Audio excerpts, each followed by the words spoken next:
logo?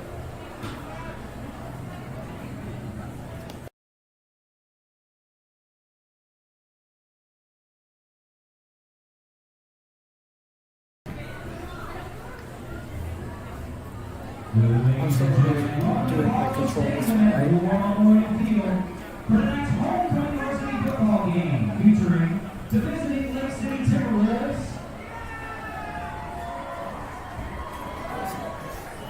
and your Sandpoint Bulldogs.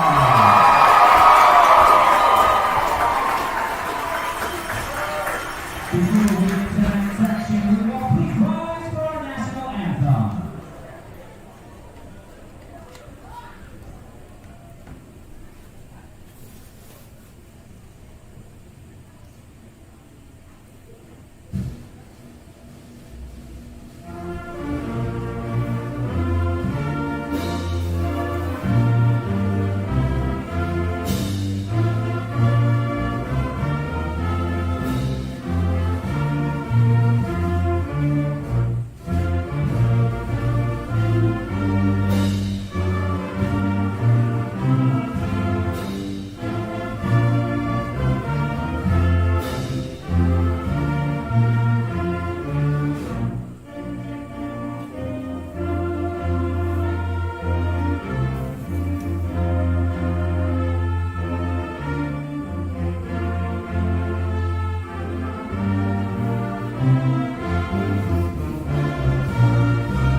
Starters for the Timberwolves, beginning with number 2, senior Kyrus Condon. Number 3, senior Josiah Weaver. Number 5, senior Andrew Garoppolo. Number 7, junior Wayne Queen. Number 25, junior Aiden Camersall. Number 33, senior Bridger Stevens. Number 35, senior Camden Martindale. Number 44, junior Ben Loman. Number 53, junior Alex Green.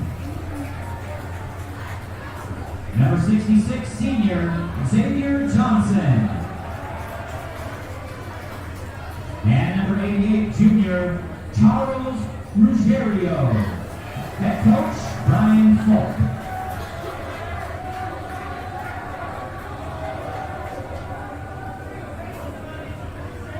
And now the offensive starters for your Bulldogs.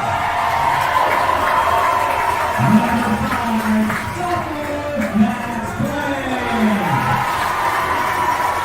Number 9, junior Hunter Pettit. Number 10, junior Ari Vandenberg. Number 13, senior Garrett Cox. Number 17, sophomore Connor Weinberg. Number 24, senior Nathan Royer. Number 53, junior Ben Stockton.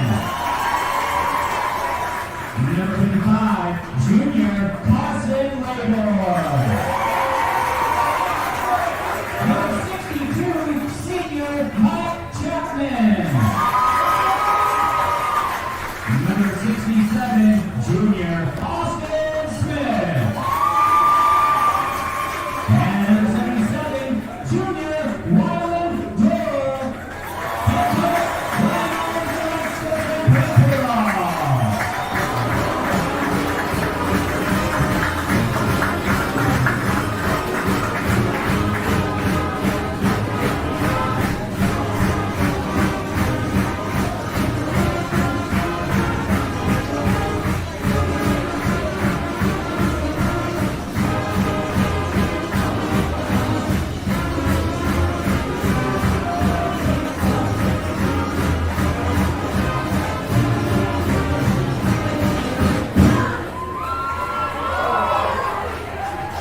officials tonight are Bob Burton, Kevin Hansen, Casey Irvins, Dan Hislop, and Neil Peterson.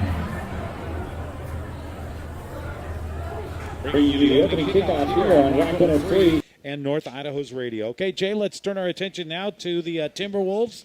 A little different scene than we're used to. They got a lot of guys over there, but they don't have a JV program right now. Things are not as highly rated as they have been in the past for Lake City, but still a dangerous opponent here that the Bulldogs definitely can't take lightly. Oh no, these guys know each other well, Chris. You know they battle each other in spring football, and then summer 7-on-7 scally, and these guys are they're not strangers by no means.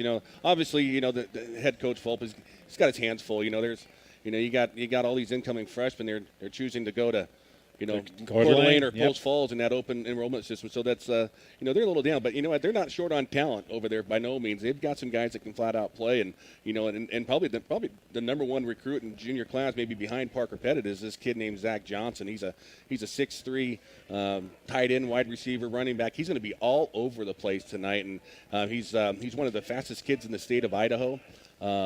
He's going to be a beast. And if the Bulldogs can contain Zach Johnson, good things are going to happen for this Bulldog defense. Well, we talked about how the Bulldogs on the defensive line, they're down to backups and backups of backups. Will Hurst is out. Blake Sherrill is out. Levi Ballason's out. Levi Ballison is out. So, it's one of the things that the Bulldogs have had a rough go at on defense is they haven't got a ton of pressure on the opposing team's quarterback. How do you do that when you're working with your second string and beyond? Yeah, I know. I mean, I think that's, we talk about the struggles of the secondary. Again, that kind of starts up front, too, and being able to pressure the quarterback. And through the last 3 weeks, the quarterbacks have really had their way in time to look for receivers open downfield. And again, you're asking a lot for your DBs to sit there and stay with a wide receiver for, 3, 4, 5 seconds when he can just kind of sit back there and hang out and wait for his receiver to come open. All right, well, the Bulldogs will be kicking off, headed from right to left across your radio dial towards the northern end of Barlow Stadium, War Memorial Field. Back deep to receive, Braden Ross, number 23, number 31, John Pickering. That is, if Las Coon somehow doesn't kick it through the end zone, which I think he's got a pretty good record on the opening kickoff of getting that done so far this year. Oh, yeah, absolutely, Chris. I think he's maybe only had 3 or 4 returns on the season so far. So the officials give the go-ahead, and here we go. Football underway tonight. Glad you're along with us. And there is a kick that's going to go into the end zone and through.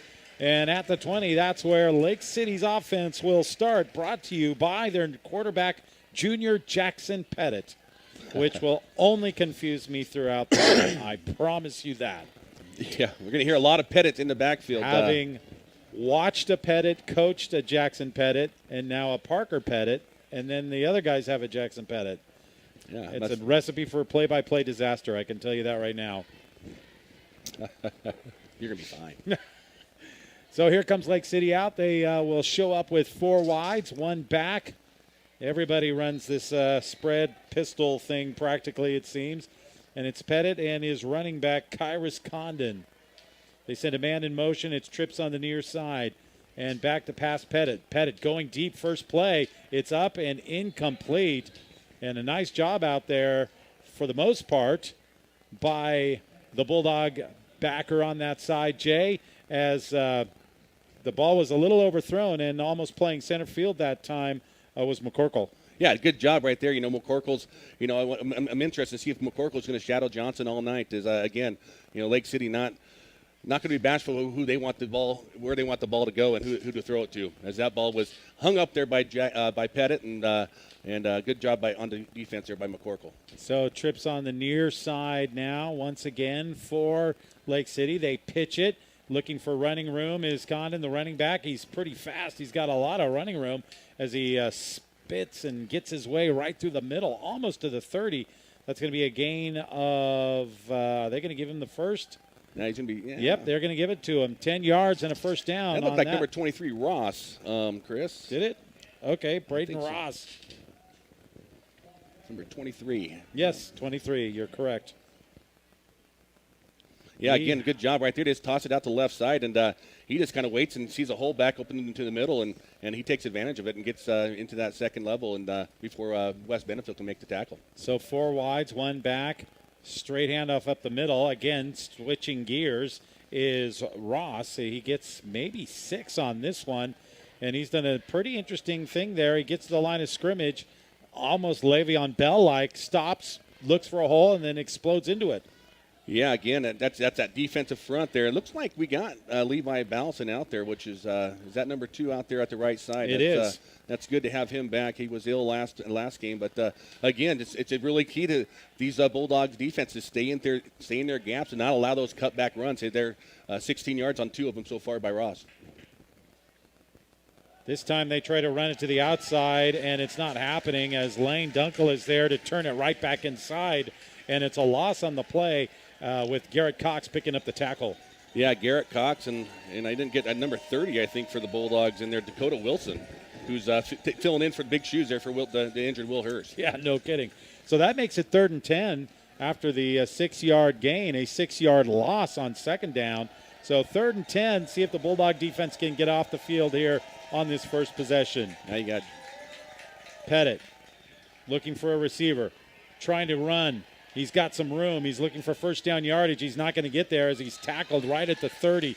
So he gets a couple, and a nice job by McCorkle there to bring him down. Wimmer also over there, and the Bulldog defense holds, and Lake City's forced to punt.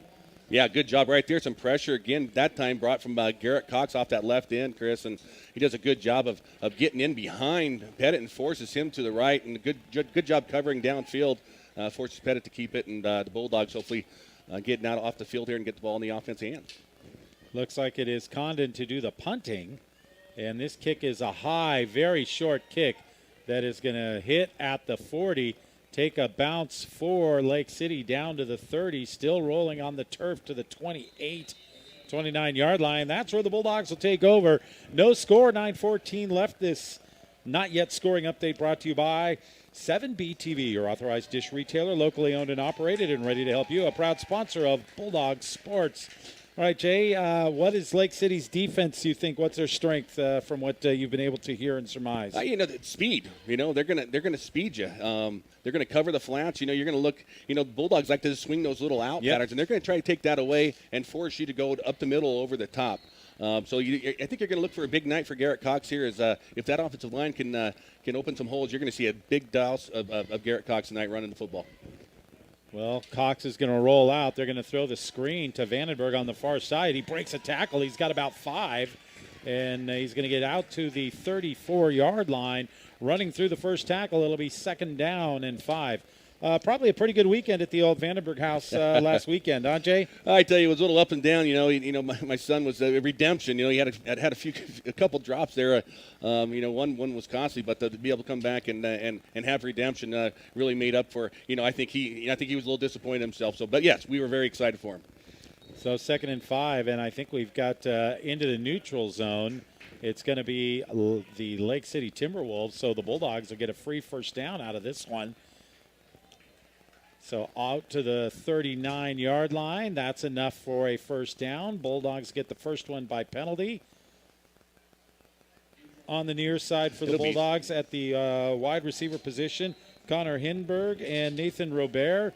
It's Frank and Vandenberg right now standing on the near side in the slot, I think. Yes? Yeah, Vandenberg's in that little slot position there.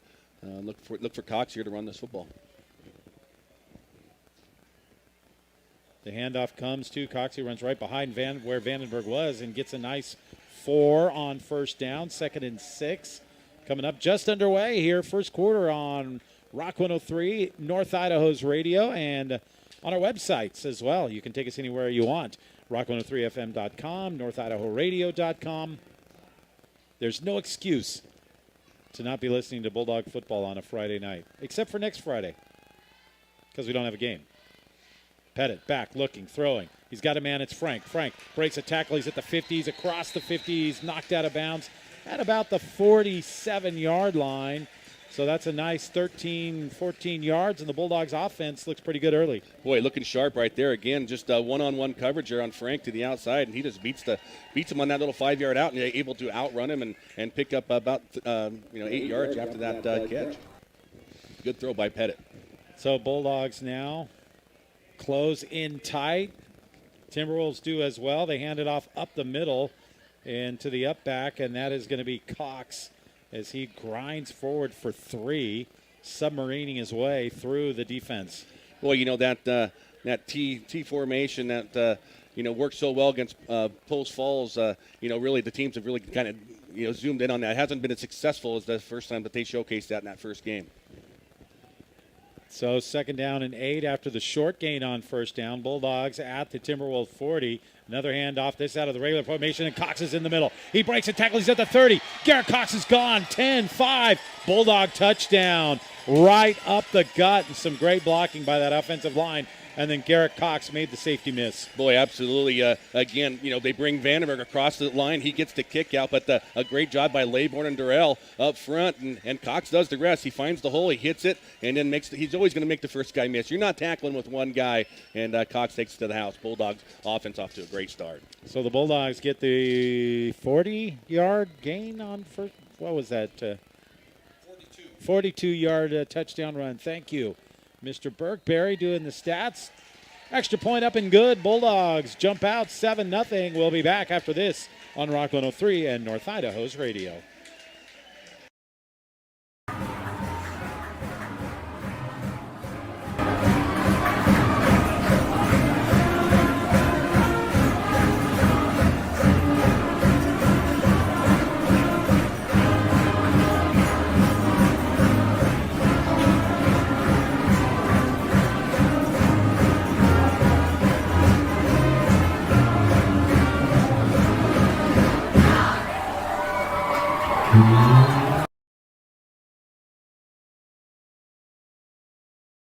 To 5 p.m.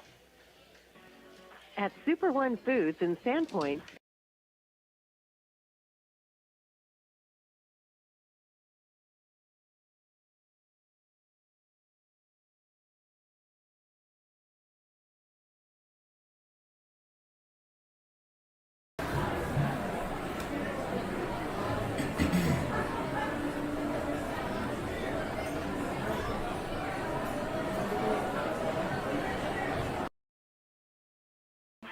All right, Chris Chatburn, Jay Vandenberg, Barry Burke on the stats tonight as we bring you Bulldog football. Bulldogs kicking it off again as Lascoon getting set to trigger it deep with the Lake City returners standing on the end line in what the Bulldogs are hoping is a vain hope that they get to return it.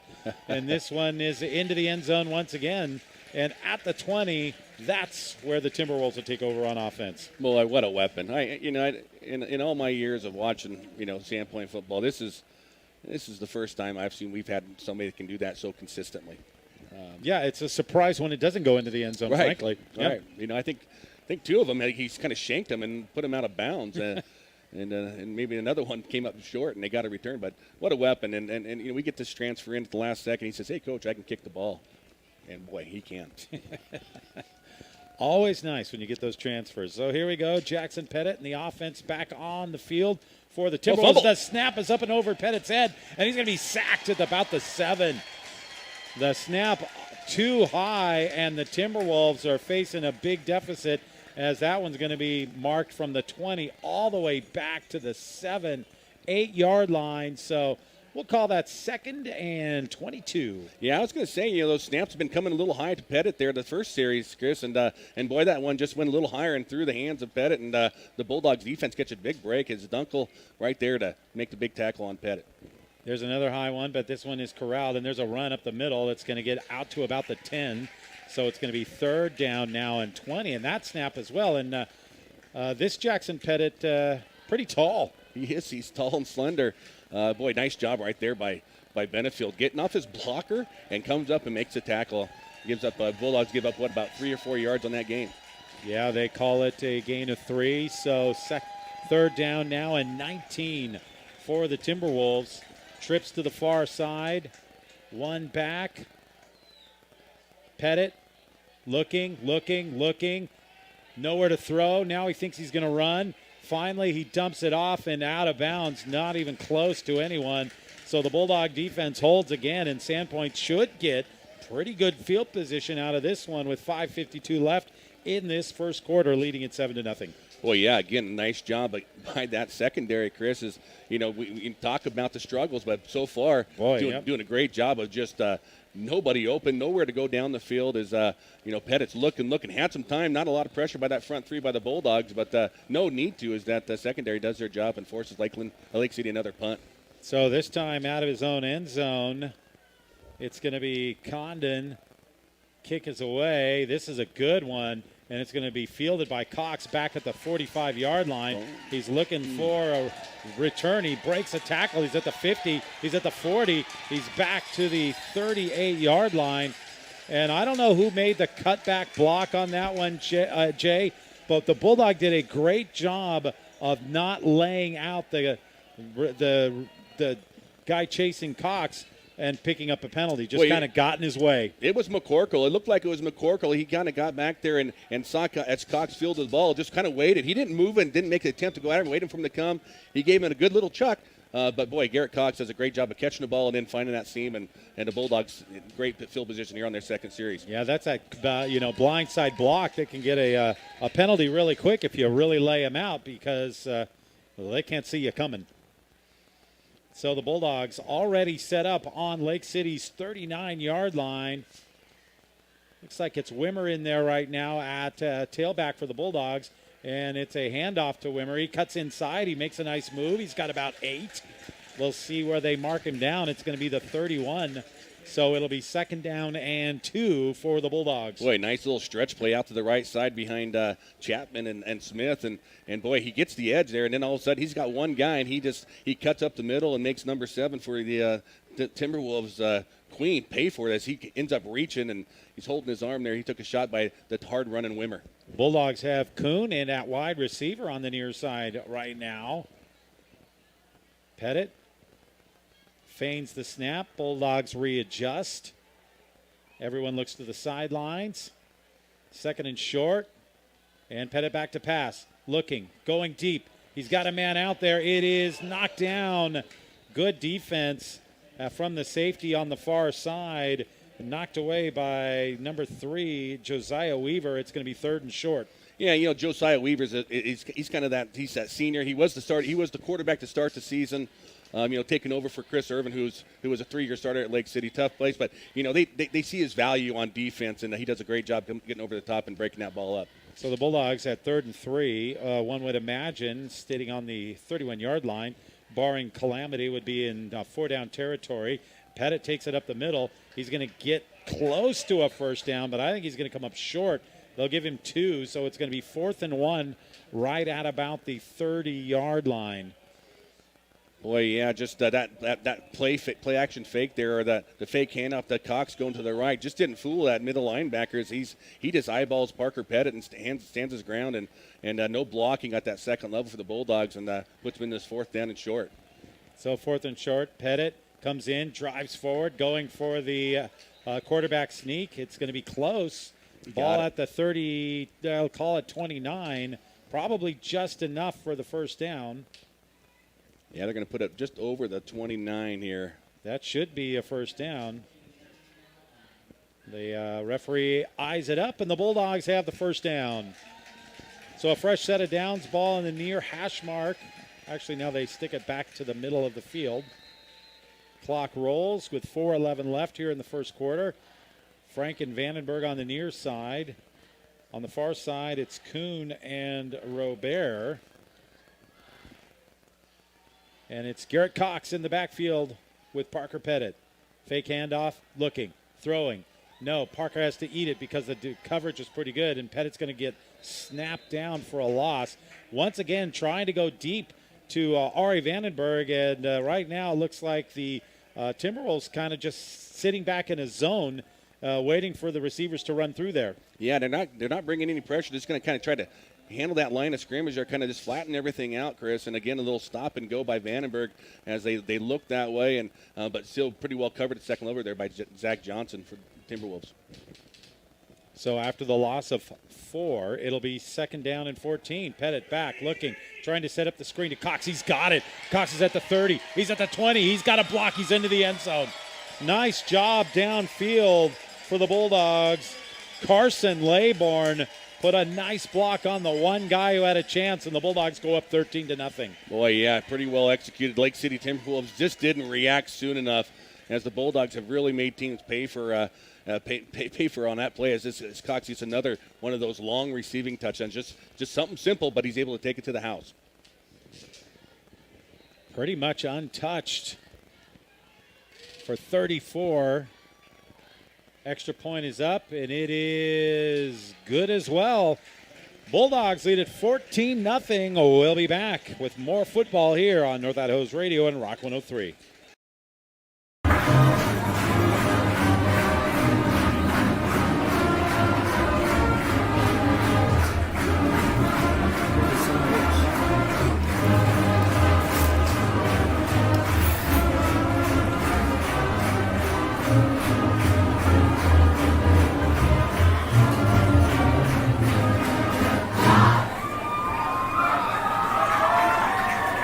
Do you love your Bulldogs?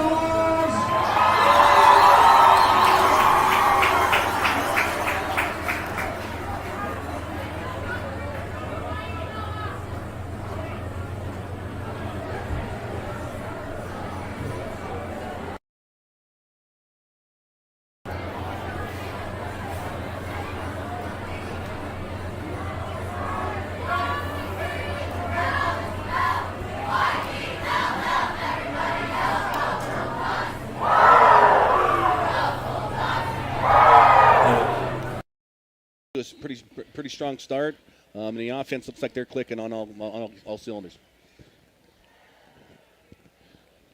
Kuhn, this one is going to bounce out of bounds at about the 1. So Lake City's going to get pretty good field position, and that's the one off the side of the foot you were just talking about. Yeah, he has a tendency, he just really goes hard at that ball. And sometimes, you pull your head a little too early and those hips open up and boom, you're not hitting the ball square, and that thing's going to hook hard left, and almost got it there, but it looks like it bounced out of bounds about on the 4-yard line. So at the 35, Lake City's best starting field position, and the furthest they've made it out, I think they had to punt it from the 30, their first possession, obviously deep last time. So here they come, third possession for the Timberwolves. They've got Zach Johnson in the backfield this time, and they're going to hand it to him. Johnson goes up the middle, breaks a tackle, and is going to be brought down after a gain of about 6. Benefield there on the stop. And it'll be 2nd down and 4. Yeah, again, they're going to move him around and find ways to get him the ball. That's his first opportunity to hit the ball in his hands, and boy, he did a good job of getting back there and uses his speed. You can see the speed of the kid. He hits the ground, running, and picks up 6 yards.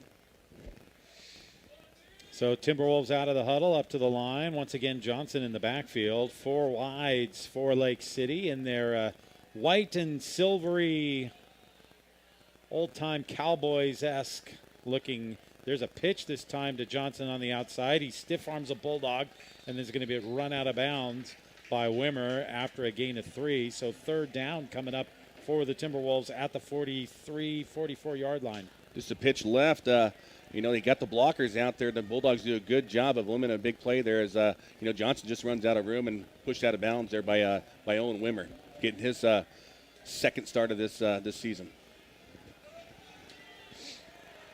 So 3rd down now. A short 2 for the Timberwolves.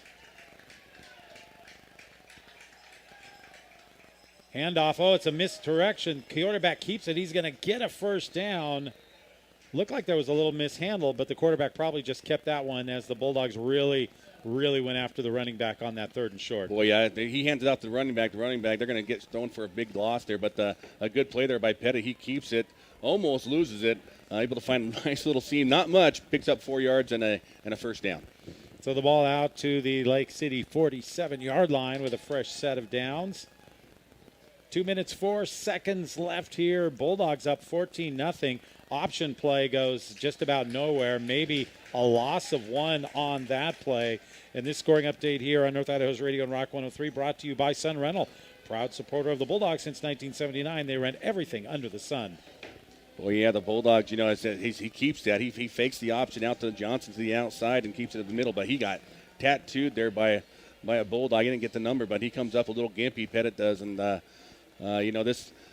at the numbers there, it doesn't look like the Timberwolves have a whole lot of depth over there, so you got to watch this quarterback and see if he can sustain some of this beating he's going to get if he's having big trips to the near side. Another miscommunication and a tough catch on the pass. On the snap, there's a pass that's good for about 7 yards, 8 maybe. It's going to be another 3rd and 3 as the receiver out there was number 81, Justin Hill, and he got nailed as soon as he caught it. Boy, yeah, just again, slow developing play. And he just kind of sits there and allows Cody Steiger to read it. Cody Steiger comes up from that safety position and does what a free safety does. He catches it, and he doesn't make sure he doesn't go any further than where he went. So 3rd down and 3. Timberwolves into Bulldog territory for the first time tonight. Jackson Pettit. He's got Zach Johnson in the backfield behind him. Handoff to Johnson. He gets to the outside. He breaks a tackle. He's got a lot of room. He's inside the 30, and he's finally knocked out of bounds at the 29-yard line. The run around the outside, successful for the Timberwolves. Yeah, again, they're going to get the ball in Johnson's hands, and he does a good job. Not a whole lot of defenders off to that weak side for the Bulldogs. They had the same problems last week against Hepburn and the Lewiston Bengals. They gave up big plays, and again, Johnson makes the first guy miss and has some pretty decent block. He's able to turn the corner and pick up a big play and a big first down here for the Timberwolves. So the Timberwolves nearing the Bulldogs red zone for the first time tonight as we near the end of this first quarter. Johnson this time right next to Jackson Pettit. The Lake City quarterback sends Johnson in motion, and then flags fly as we have too many guys in motion at one time. And it's going to mark Lake City back 5, and it'll be first and 15. Yeah, again, that time they put Johnson in motion to the left side. No Bulldog. It looked like it was going to be a pretty easy little swing pass out to Johnson.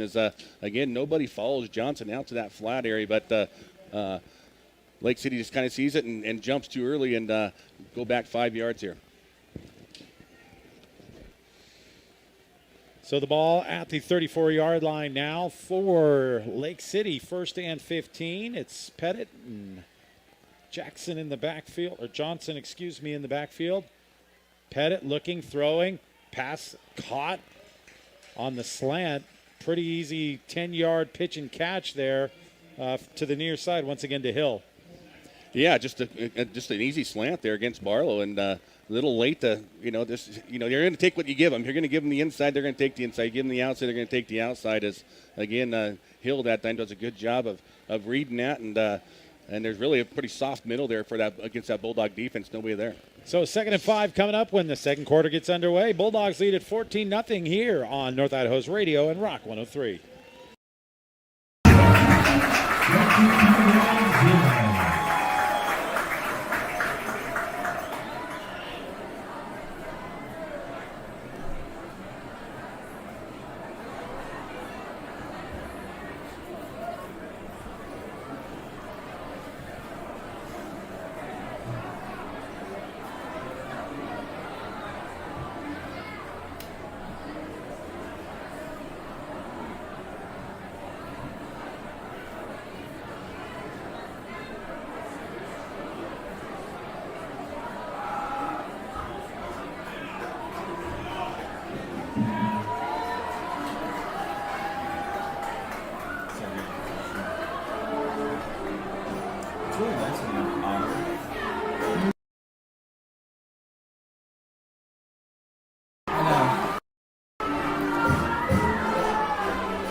Second down and 5. Handoff right up the middle, and this one is snuffed out, and there is a loss on the play as they handed it off that time once again to the running back, I think Ross, and Ross went backwards for 2. Yeah, good job. I think that was McCorkle coming in there and making a nice stop. right when the running back caught the ball in the backfield, they tried to go to the left side there, and the defense not having any of that. So 3rd and 7 now for Lake City. Sitting at the Bulldog 26-yard line. Ross in the backfield. Well, again, look for Lake City to look to the heel out to that right side, one-on-one with Barlow. Back to pass. They throw it. It is incomplete. Trying to get it to Johnson out of the slot, and Wes Benefield was there to make sure that that one went nowhere. Even if he caught it, it was going to be a no gain. Yeah, there's one guy that Johnson is going to notice and see probably a lot tonight, and that's Wes Benefield, and that kid works hard, and he's kind of the heart of this defense at the middle linebacker. I mean, he's making 16, 20 tackles a game for this Bulldog defense, and he seems to be everywhere. Really came a long way from his sophomore year to his junior. He's now that captain of that defense and always in the right place at the right time.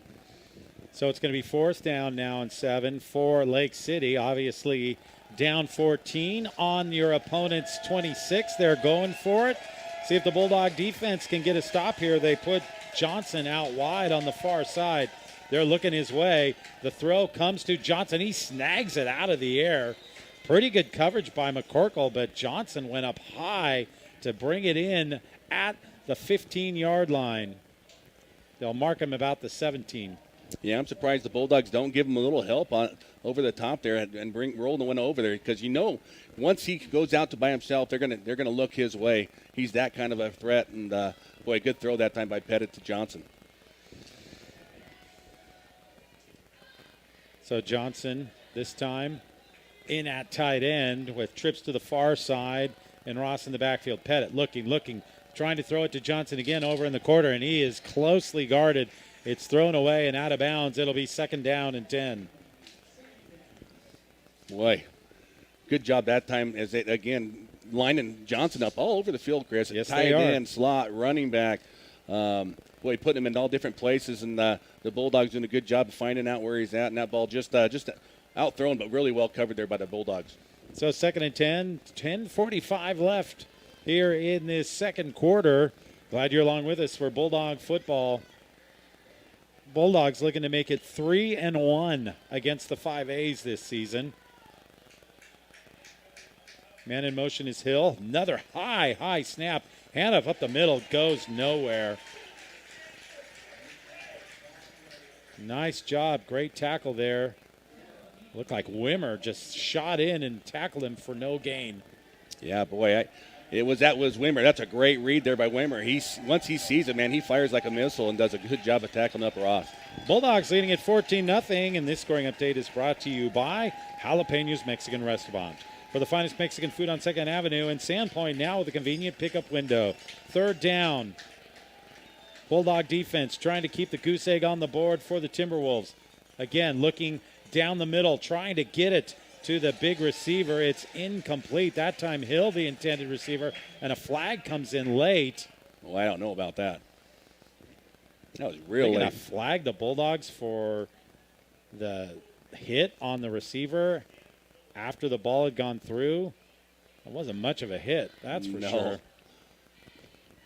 Boy, everybody else looking around there. Hopefully they bring everybody in there and say there's nothing there. Yeah, that rarely happens.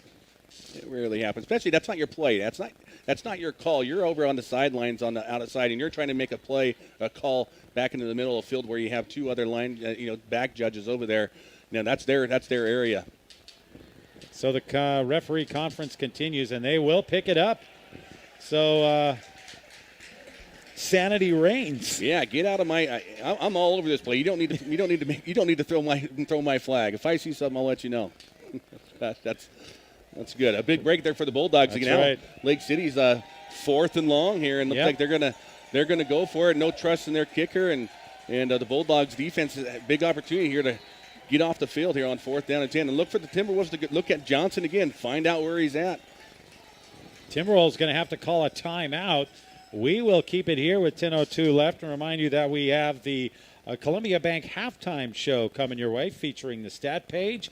And it is homecoming, so it will be an extended halftime show, more than likely, as the homecoming court is unveiled amongst other activities.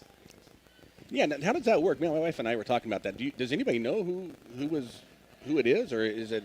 How does that work with the homecoming court, with the school and the kids? And do you have? I don't know. Yeah. We'll find out. I'm so far removed. I'm I'm pretty not sure. sure that they don't drive cars on this fancy new field. You're probably right on that. Like they used to. There'll be no parade of hot rods.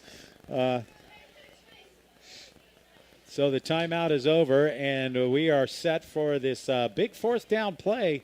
Already one fourth down completed, and Jay, you're right. They've got Old Johnson out there on the far side with You Luke got to McCorkle. cheat somebody over the top there. Just take him out of the game. Make somebody else beat you. They're looking that way. They throw it deep into the end zone. It is caught for a touchdown. Yeah, I tell you, all day long.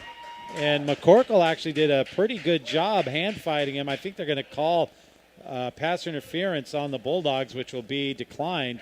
But that's a touchdown for Lake City as they go to their big guy over there. Yeah, I know Coach Knowles knows what's going on, and that's where the ball's going to go. They got him lined up one-on-one. Roll your safety over the top and make somebody else beat you to the weak side. And Johnson's he's that good of an athlete. He's one of the top-ranked receivers in the Pacific Northwest, and he proves it right there as he's works through the PI and still comes down with the ball. So the extra point forthcoming for number 2, Kyrus Condon. Snap is good. Kick is up. It is. It's going to be good. Well, it's just enough, let's say, to go up and over the bar. 14-7 Bulldogs. Timeout on the field. We'll be back with more after this on Rock 103 in North Idaho's radio.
And we're back here at Barlow Stadium as Lake City's getting set to kick it away from the 45. So obviously some sort of penalty situation against the Bulldogs. And the kick sails easily into the end zone, and the Bulldogs will take over on the 20-yard line. So imperative for the offense to get another drive going here and put some more points on the board. Absolutely, Chris. This is, again, like you said, we've been down 14 points many of the time. Now the Bulldogs offense is going to have to kind of regain this momentum and sustain a drive and get it down the field. So far, Lake City hasn't been able to contain this Bulldog offense, but again, this is where you want this. Hey, now the offense needs to come out and help out the defense here. Yeah, it's where you need a big dose of Garrett Cox just rolling them over. So let's see what the Bulldogs do on first down with their 4 wides. And Pettit takes the snap. Fakes the handoff, gets it out to Frank on the screen. He cuts inside. He's got a first down. He's out to the 35-yard line, and that's going to be a gain of 15 on first down and a Bulldog first down and 10. Yeah, good job right there. Vandenberg just comes up, does a great job of blocking on number 5, Garofalo, and allows Frank to work his way back to the middle and pick up 15 yards. So well blocked, well executed play there for the Bulldogs. So the Bulldogs again put their wing tee in action. Hand it off to Cox up the middle. Cox drives forward. He's got a nice gain. It's about 7 on first down out to the 42, and it'll be 2nd and 3. Nice push by the offensive line there. Boy, it was a nice push there. Again, just bottled up in there, and again, just that quick hitter to Cox, and I believe it was Austin Smith and and Chapman and Stockton just doing their job of just bowling down the defensive line and creating some room for Cox to run. That's right. Last week's players of the game showing up there. There's another hand up to Cox. He's got a room. He's at the 50. He breaks it to the 45-yard line. Another nice block on the outside, this time by Max Frank. And it's another Bulldog first down as they are chewing up some big gains on the ground. Boy, I tell you what, they are. Good job again off that right side, Chris. And, boy, I love how Parker Pettit just holds that ball in there and it just freezes that linebacker just a second. And once he pulls it, Pettit's got that, or Cox got that great burst of speed, and that linebacker's kind of stuck inside, and Cox is able to pick up big yards. So the Bulldogs already up to the 45-yard line. Now the screen play, Cox. He gets a block. He's to the outside. He's wrestled down by his helmet. Bulldogs want a penalty. They're not going to get it, but it's still a 7-8 yard gain on first down. Boy, yeah, just, Frank had he had that block on him, but he just isn't able to hold off Garofalo, and boy, but that's a big play if Frank does a little bit better job blocking on that outside, as Cox then got the full head of steam down the sideline. Yeah, one block away from being another touchdown, but here we go on 2nd and 3. Pettit runs the option, now drops back to pass, throws it across the middle, looking for Vandenberg, and there was a lot of white shirts around there. Incomplete, and luckily so for the Bulldogs. Boy, yeah, tough spot to throw that football. Again, you'd like to see that receiver kind of settle down in there and not run into that into the defender, but I know, you anticipate the receiver can kind of finish that route, but you'd like to see him be able to break that off and kind of go to that soft settle area. in that zone that Lake City's got going there. They throw it on the outside and through the hands of the intended receiver. That was a bullet intended for Robert that's incomplete, and it's going to be 4th down and 3 for the Bulldogs. Yeah, Robert's got to catch that ball. He's wide open. Nobody's even paying attention. Again, the Bulldogs are so pass heavy to Vandenberg and Frank. They don't very seldomly throw it to that weak side, and Robert's wide open. And it's just a catch. That's an easy first down, and then more. So 4th and 3. Let's see what the Bulldogs do here. 7:53 remaining in this second quarter. Bulldogs inside the 40, run the option. Pettit goes for the first down. He's got it. Inside the 35 down to the 32. Bulldogs run the option, and it's usually a pretty good option when Pettit keeps it on that play. Again, my hat's off to Chapman and Smith. They do a good job of just creating a little space. Makes that read for Pettit pretty easy. It's a nice hole, generates that right side, and he picks it, and he knows he's going to get that 3 yards of first down, and he gets a couple extras. So a good job there by that offensive line and Parker Pettit. Yeah, he could have kept it. He could have pitched it. Either one would have made it. So 1st and 10 Bulldogs after they complete the 4th down. Now the handoff to Cox. Cox tries to get to the outside. He breaks a tackle. He's coming back the other way, and the Bulldogs are going to block in the back. And he runs inside the 10, but forget any of that. The Bulldogs are going to be hit with the block in the back on the reversal of field. Well, that was Frank, and he had the guy tied up, but the guy got away from him, and then he tries to go back and find him, and that's when you just got to stand there, be the mirror. So the Bulldogs will be knocked backwards from the 30, it looks like, where they're going to put this one. So that'll kick them back a ways and make it 1st down and long. Boy, that play was all set up for Cox. That was another nice play call there by Coach Theobar. Everything what you wanted happened, and boy, just a costly penalty. The first mistake, pretty big mistake there by the Bulldog offense. Yeah, that's a 15-yarder, and it's all the way back to the 43. So the Bulldogs looking at 1st and 21. Bulldogs this time run 3 wides to the far side. Max Frank on the near side. Final signals coming in. Glad you're along with us. Chris Chatburn, Jay Vandenberg, Barry Burke on the stats. Pettit looking. Tries to get away and finally does. Still on his feet. Now he's going to be tackled for a loss. And a play, Bulldogs really trying to go deep, and there was nothing there for for Parker to throw it into. Yeah, Max Frank falls down on his route. He's got the man beat. They're going to throw it to him, and he just falls down on the field. And and that creates a negative play for the Sandpoint Bulldogs. You got to stay on your feet. You can't just be falling down. So and boy, that cost the Bulldogs big, as that was a big play looking that was going to happen there. So second down and now 24 for the Bulldogs. Pettit rolling to the near side, looking, trying to throw it, throws it across the middle. Dangerous pass.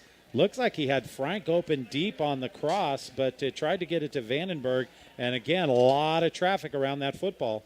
Boy, yeah, just the linebackers just, they do a good job of flattening it out. There's nothing open short. They just got a nice mirror. So now everybody's just looking, reading the quarterback's eyes as he tries to throw it to Vandenberg coming back across. And boy, that outside linebacker, strong safety, just kind of sits there and almost comes up with a big pick. So third down and long. That block in the back really hindering the Bulldogs' chances on this drive. See if they can get some yardage. Back to pass. Pettit throwing. He's got a man open. It's Vandenberg. He's going to get tackled at the 38. So a short gain, and it's going to be fourth down and still pretty long. Bulldogs, I'm anticipating the Parker Pettit pooch punt towards the coffin corner. Yeah, I believe that's with no punter, that's my call too. Bulldogs definitely don't want to give it to him all the way out here on the outside the 35. The only score that Lake City has was on a play when they started at the 35 off of the kickoff out of bounds. Pettit, no, they're going for it. Bulldogs trying to get it in. Max Frank makes the catch at the 18-yard line for a first down. Well, I guess, you know what? You line up like you're going to pooch punt it, and then eventually you're going to go for it, and that was the Bulldogs' time to do it. And what a great throw and catch that time by the Bulldogs. Yeah, it's that nice little play action there. Freezes that linebacker and allows Frank to work down deep the middle. And, boy, good blocking by that offensive line. Gives Parker Pettit to look downfield and throw to which open Max Frank. Yeah, 4th and 16. That's a crusher as the Bulldogs try to get it right off the right side to Garrett Cox. He might get a couple off of that one.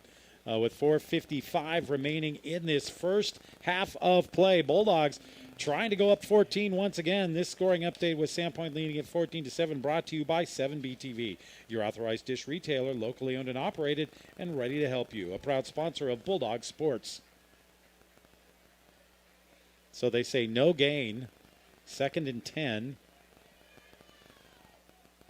4.5 when this one snapped. Or less, as the Bulldogs will now look over to the sidelines, get the final signals. Garrett Cox will shift to the right of Parker Pettit. Pettit hands it off to Cox. He's got a hole up the middle. He's on his feet inside the 15. He's down to about the 14. That's going to bring up a 3rd down and 3.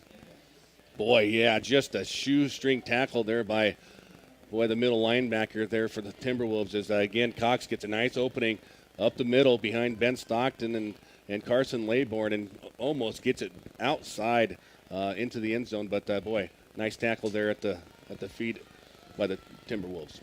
3rd down, Bulldogs. Looking to get one in with 3:45 left. Timberwolves shift on the defensive line. Pettit rolls, pitches, tries to get it outside to Cox, and he goes backwards. Not much doing wide on that one. Excellent job by the Timberwolves. It's going to be 4th down again for the Bulldogs.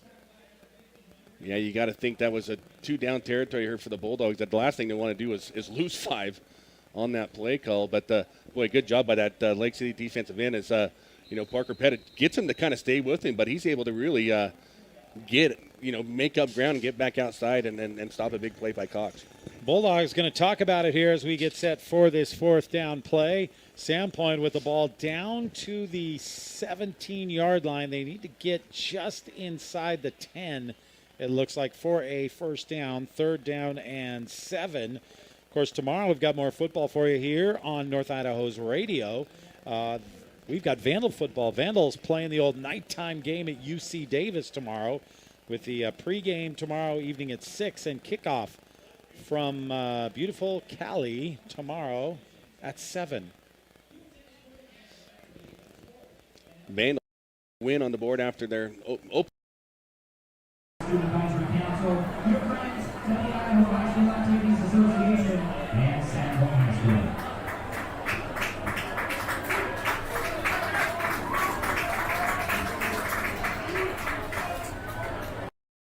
on the field No, after they're the gonna kick it. timeout. Are they going for the field goal here? Wow, 31-yarder, or I think that a 34-yarder. And we've been in this position before, Chris. And boy, hopefully, Gove can get off the snide here and put one through the uprights. Oh, low snap, and the kick not even close. Yeah, So snap was a grounder, and that threw everything off. And then Gove barely got it over the line of over the head of the lineman, and so it's going to be turned over after the missed field goal. And at the 20, Lake City will take over.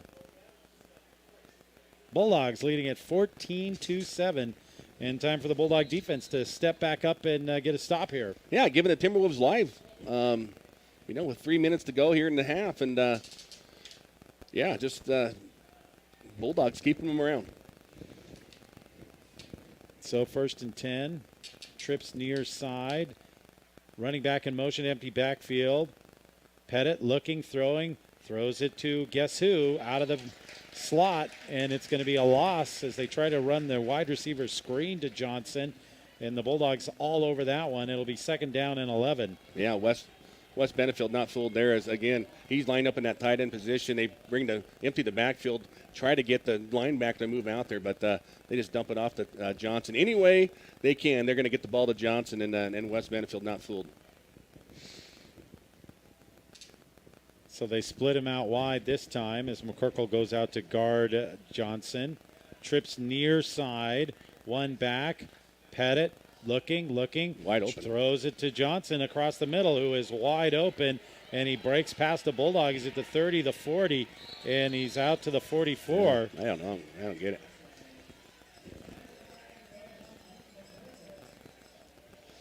McCorkle eventually makes the tackle, but not until Lake City gets all the way out to the 43-yard line. So 23 yards on that play to Johnson. And so far it's all Johnson all the time for the Timberwolves. And you knew this going into the game, too. And that time, he's wide open by 10 yards, Chris, coming off that line of scrimmage. Trips far side. Johnson on the near side. Back to pass. They throw it out. Pass is caught by Hill. He breaks away from a tackler, gets across midfield out to the 49. And it's going to be 2nd down and 3.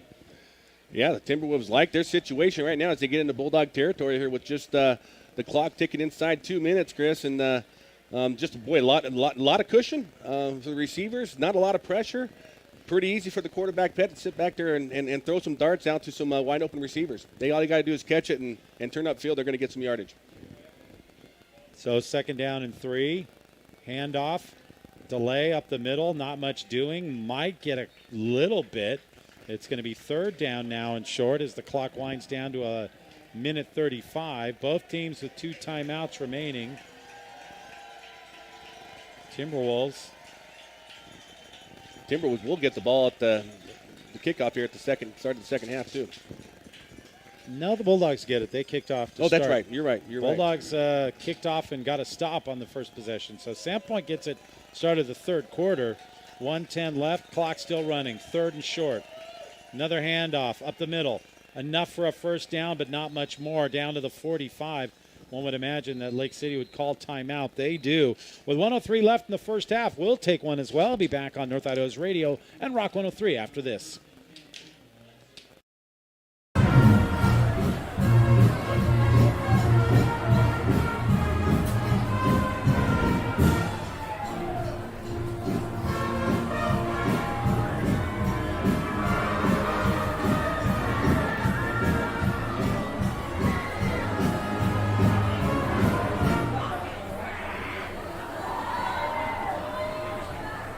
Score of any athletic event is generally forgotten over time, but the actions of players, coaches, and spectators leave lasting impressions. When you attend a high school game, think about history, we'll remember you. Choose good sportsmanship and help people experience citizenship. Remember, the lessons you teach today will help develop better citizens in our communities for tomorrow. Or even apply for a loan. We're friends with the Idaho High School Activities Association and Sandpoint High School.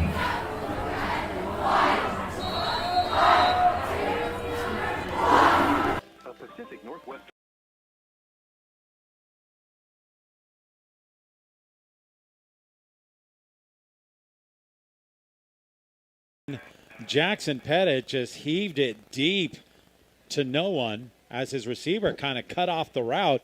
And so 2nd and 10 coming up. Yeah, trying to just do the wheel route out to the outside, and the Bulldogs kind of bottle him up, ball overthrown. But again, that secondary just really just giving too much room. As another receiver was open actually to the outside, a much easier throw. So 2nd and 10, under a minute here in this second quarter. Man in motion. Johnson's right here. Johnson in the slot. Back to pass. They throw it back across the grain. It's caught by the running back. He gets 5 as Ross makes the catch and gets to the 40. Well, only one timeout left for Lake City, and a 3rd and 5 coming from the Bulldog 40. They better hustle up. Clock continuing to run, 30 seconds. Pettit all day to throw. Lobs it to no one.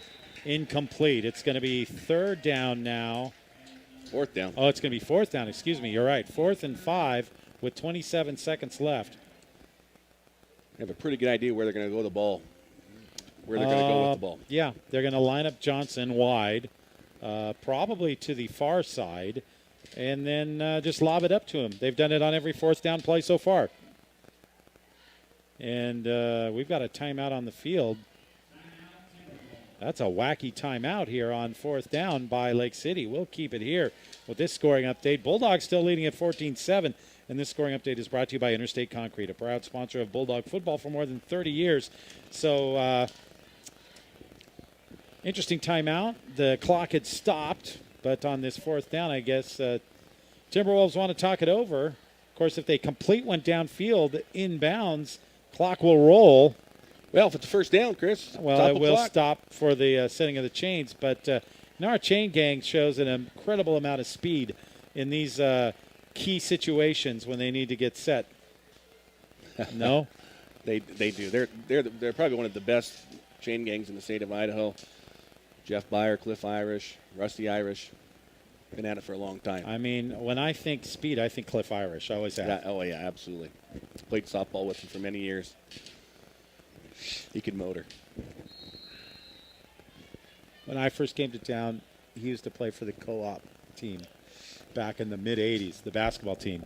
Oh, yeah. You didn't want to run across the key with him standing in the middle of it. There you go. You got Johnson lined out on that side of the field, Chris. Where are they going to go with the ball here? And Cody Steiger needs to get out there and give him some help. Now, Coach Knowles wants to call timeout, and he might be mentioning something very similar to his squad here on this 4th down. So the Bulldogs are down to 1 timeout left in this first half. Yeah, it's just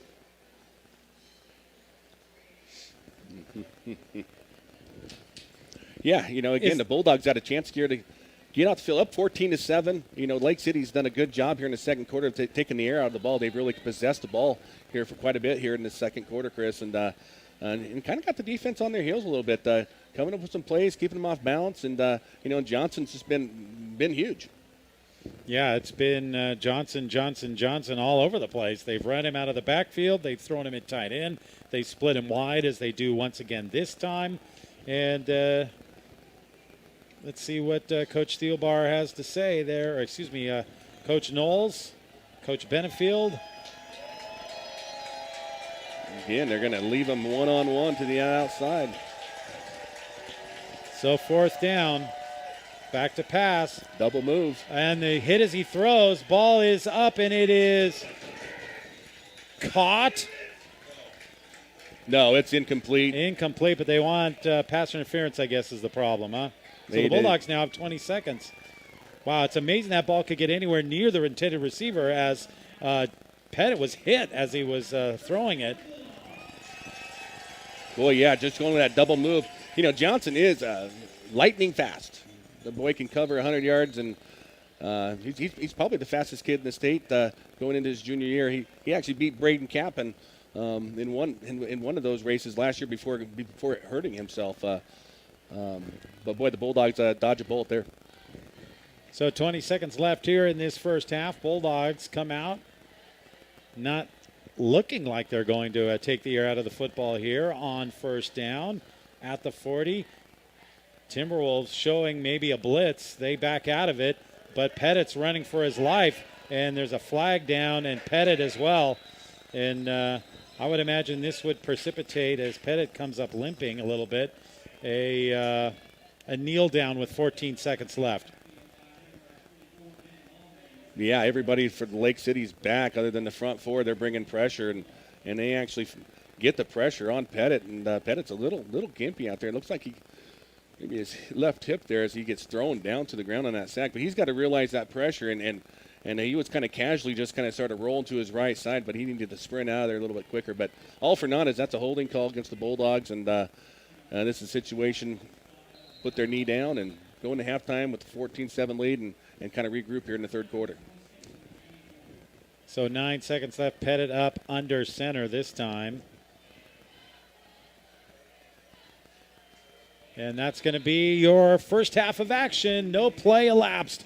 14-7 Bulldogs. The Columbia Bank Halftime Show is on the way next here at North Idaho's Radio and Rock 103.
Now introducing the Sandpoint High School dance team.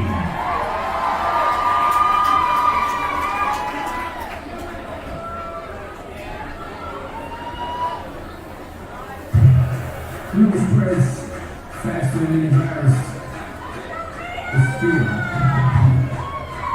And when it comes to fear, you need to forget everything you learned. You can face everything in life.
Dance team is Riley, Ada, Lily, Margot, Haley, Serena, Maddie, Madison, Isadora, Haley, Lena, Micah, Hannah, Ursula, Camille, Jaden, and Amanda, and head coach Sarah Garrison. Let's hear one more time for the Sandpoint High School dance team.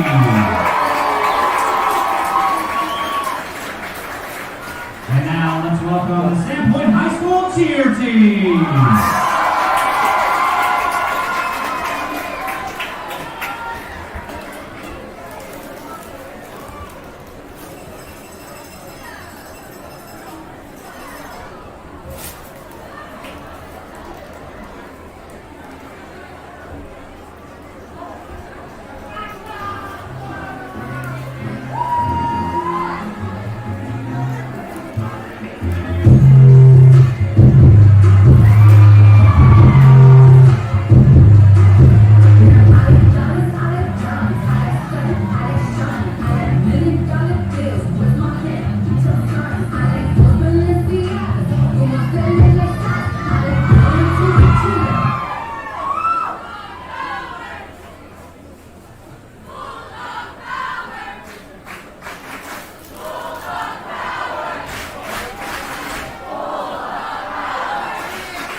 cheer team are Nina, Jasmine, Chloe, Shayna, Elizabeth, Olivia, Cadence, Annie, Alexa, McKenna, Mina, Jessica, Sophie, Mia, Casey, Kayla, Jordan, Victoria, Eleanor, Kenzie, and head coach Heather Deacon. Let's hear one more time for the Sandpoint High School cheer team.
Ready for some homecoming royalty! It's time for 2021 homecoming royalty. Starting first with your freshmen, Lauren Whitney. We have Dalton Williams and Dave Driggs.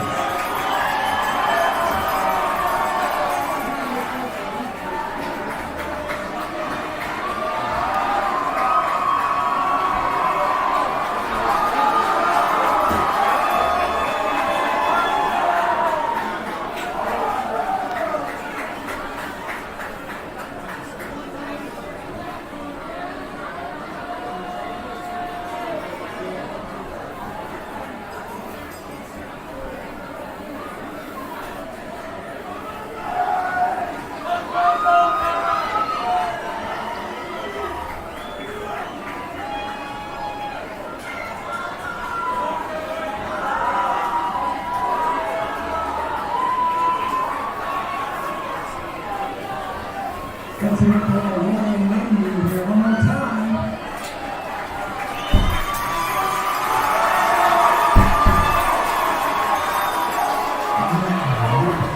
Sophomore junior judges.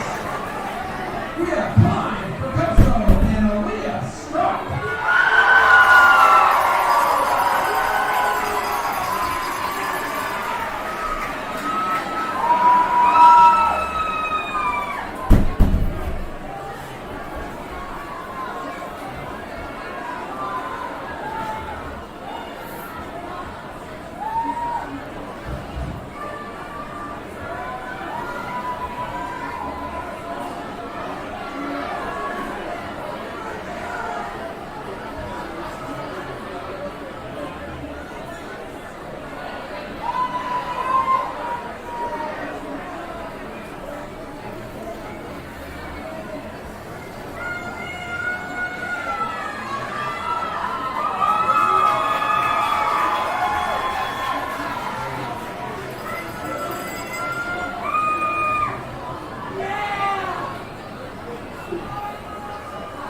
Let's hear it one more time for Duke and Duchess.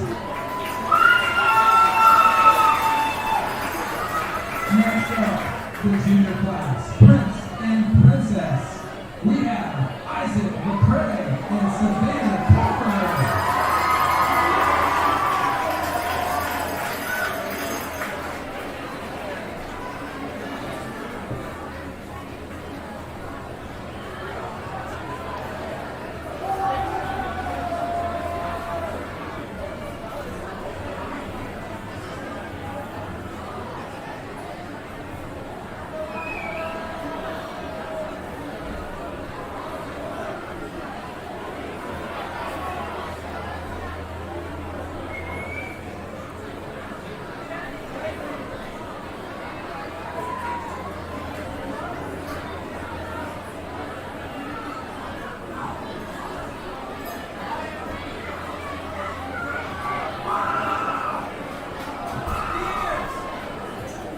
Let's hear it for the junior class prince and princess.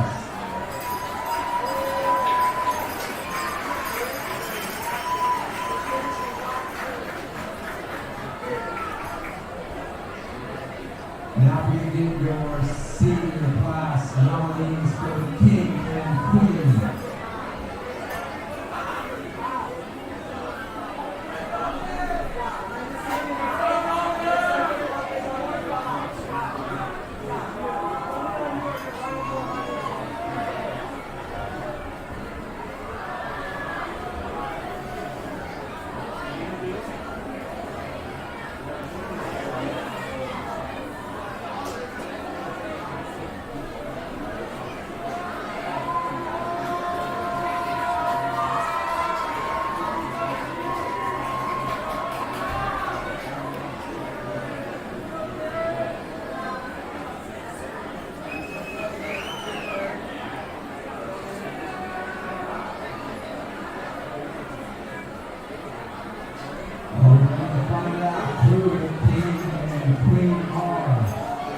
Let's hear it, crowd.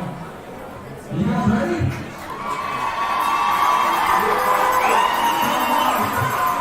Your senior king, all hail the king. Drum roll, please.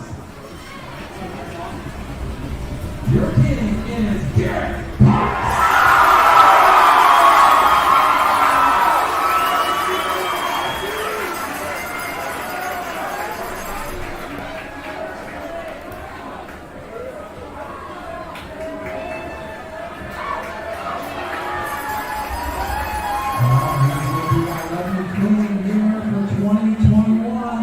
And now your senior queen, drum roll please,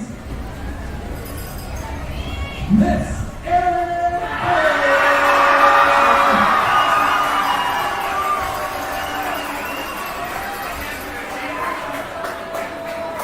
Congratulations to this year's royalty. Let's hear it one more time.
gotten something to drink.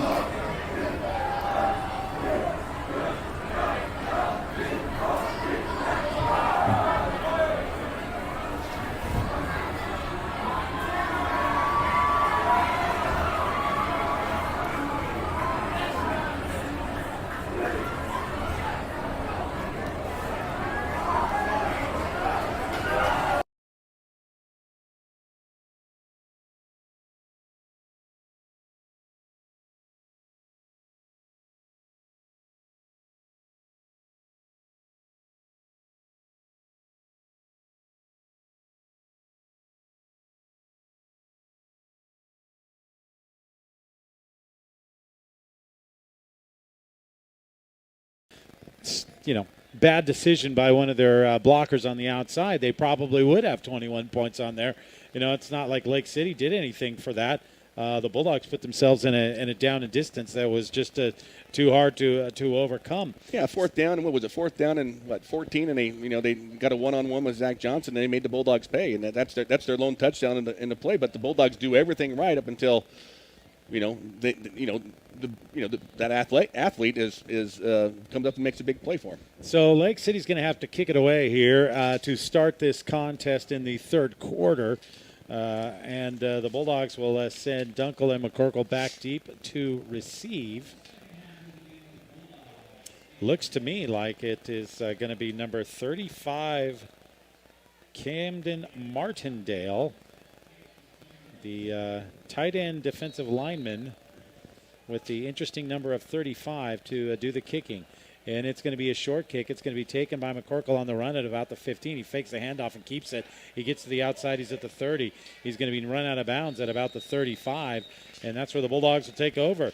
36-yard line, 1st and 10 here, as we are just off and rolling in this third quarter of action on Rock 103 and North Idaho's radio.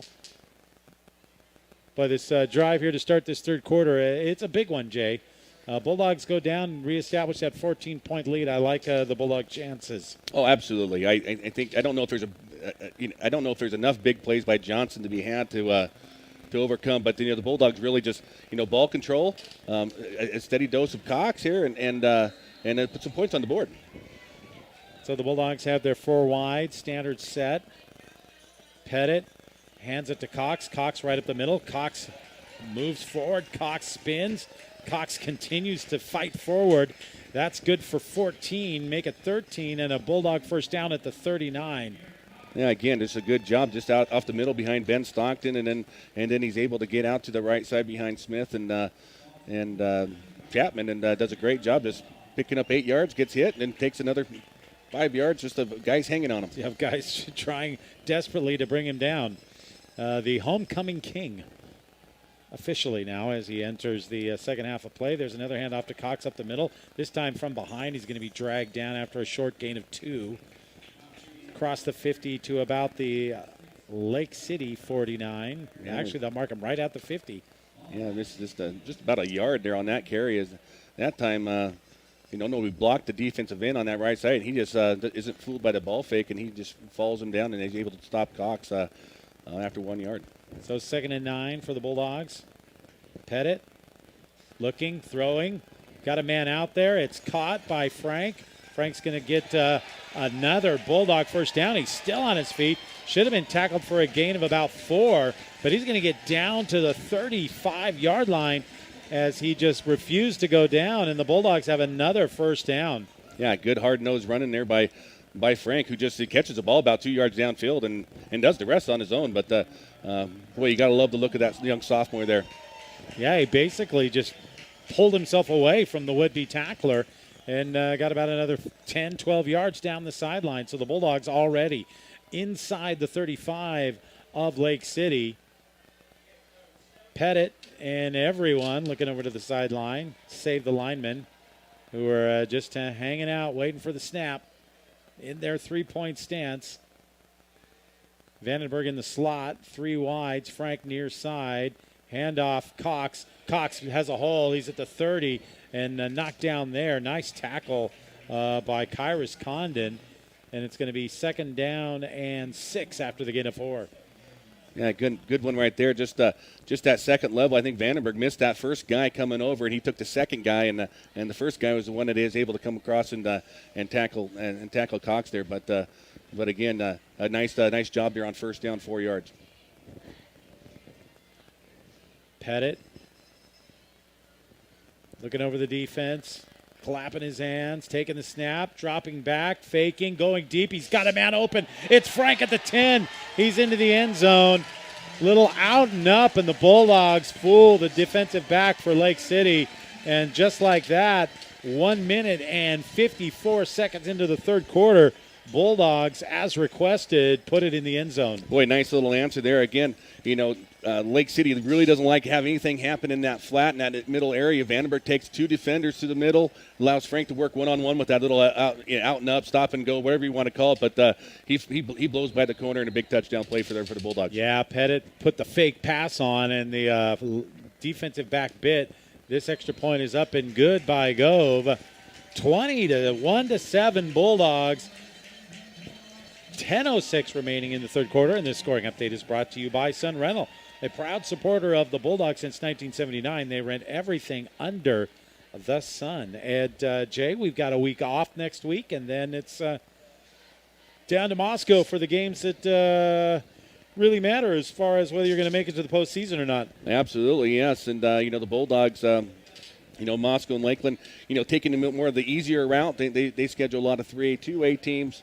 On their schedule, they don't play up that often, and so not a whole lot of light games. I do know, Lake City beat up on Moscow pretty good earlier in the year, or beat up on Lakeland earlier in the year, and I'm not sure how Moscow's been doing. I think they're 3-2 through the season, but they haven't really played the caliber of opponents the Bulldogs have. No, but it's always tough. They have like 14 guys in the sidelines, but 5 of them are always really, really good. Yes, they are. So Last Coon getting set to kick it away. First time towards the south. This is going to be a high short kick. Returnable from the 5-yard line. Gathered in there by Ross. Ross looking for room. Cuts against the grain. Has a nice little seam out across the 30. And they're going to be tackled at the 32. And that's where Lake City takes over. And that's why you bear it into the end zone, Chris. That one just a little shorter. I think the Bulldogs had it pretty well corralled there, but good job by Ross just being patient, and he ends up getting kind of in the scrum and then breaks it back against the grain and finds a little soft spot in the middle of the field. Nice return for the Timberwolves. Let's see what the Bulldog defense has to bear here in this third quarter when it comes to Mr. Zach Johnson. He's out split wide right, 2 receivers to the near side. They fake the handoff. No, they do hand it off right up the middle, and kind of with a calf roping move, knocking him down there. Wes Benefield in the middle of the line. It's about a 3-yard gain, maybe 4, and second down coming up. Yeah, good. A good little hole for the Timberwolves. You haven't seen too much running room up the middle for him tonight, but that time a nice hole opened up for Ross, and he gets that second level, and Benefield finishes him off. So they do give him 4, 2nd and 6. Bulldogs leading at 21-7. Another handoff. And a big hole to the outside. Ross has got a first down and more. He's going to be run out of bounds at about midfield. And that's going to be another gain around 14. And a first down coming for Lake City. Yeah, Cox comes back into the game. Again, they attack where, they're just attacking that weak side again against this Bulldog defense, short side of the field, and pretty well blocked. And Ross is showing some good quickness and good spurt off that right side, Chris, and really making the Bulldogs pay. Yeah, he's got some good vision, too, because he really lets his block set up and then just speeds to the open spot. Handoff up the middle, not much happening this time. Nice tackle in there for the Bulldogs. I think it was Ballison who got him around the ankles and knocked him down for a gain of 1. Yeah, Ballison, kind of a late to the game of football, started playing his freshman year, but, the more snaps he's getting, the better he is. He always struggled kind of locating the ball when he's down in that 4-point stance, but that time does a good job of seeing the ball and stopping that running back after 1-yard gain. So 2nd and 9. This time Johnson in the slot. Part of trips to the near side for Pettit. Pettit hands to Ross. Ross again up the middle. Breaks into the secondary. Breaking tackles and down inside the 30 to the 29-yard line. And that time the Bulldogs just shoddy tackling right up the middle. Yeah, just nobody gets a clean look at Ross. Again, good blocking off that right side for the Timberwolves, and he's able to squirt through there and get past the linebackers and into the secondary, keeps his feet, and their first big running play here for Ross here in this game. Yeah, 22 right up the middle that time for Lake City, who once again are to the line of scrimmage. 2 wides near. Handoff up the middle. Again, just riding Ross on this drive here in this third quarter. It's been all ground game so far, and this is a gain of 3. It'll be 2nd and 7. Yeah, pretty, hey, you're not getting the big plays every time, but I tell you what, they're getting 3 and 4 yards here against this Bulldog defensive front as this line, offensive line is starting to show a little bit of push and creating some opening holes and getting that next level. So 2nd down 7. Hill wide right. Johnson in the slot. 2 other receivers to the wide side, the near side of the field. This time it's Condon in there for some ball carrying possible action. The pitch comes to him. He tries to get to the outside, and he's knocked down by Benefield, but makes a great tackle for a loss of 1. It's going to be 3rd down and 8. Absolutely, good job. And, the Bulldogs into that strong side of that defense, and they do a pretty good job of stringing that out. But where they've struggled is that weak side where they're pretty much outnumbered. That time Wes Benefield does what he does and makes the nice read and gets up there and makes a nice tackle on Condon. So 3rd down. Johnson tight in the slot. Just off the tackle. And back to pass and rolling is Pettit. Pettit looking. Throwing for Johnson downfield. He dropped it at the 5. Might not have been able to stay in bounds. Might have been worrying about where his feet was as that ball was thrown high and wide. So it's going to be 4th down again for Lake City. Once again, they are at the Bulldog 28-yard line. They need to get down to about they're at about the 26. They need to get to the 18. Yeah, big 4th down and 8 here for this Bulldog defense. Again, you know where the ball is going to go. Johnson's in that slot again. They're probably going to roll away from the pressure. Let Johnson try to buy Pettit some time and let him work way downfield.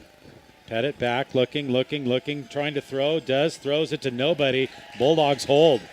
Trying to get it out to his running back, number 23, Ross, and he just zipped it past him before Ross was even ready for it because the Bulldog rush was bearing down on Pettit.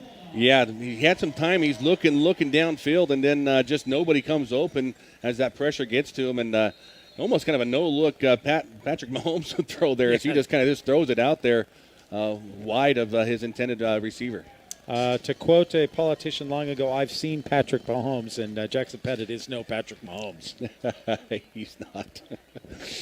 But the no-look is what I was referring to. Yes. So Bulldogs take over on downs.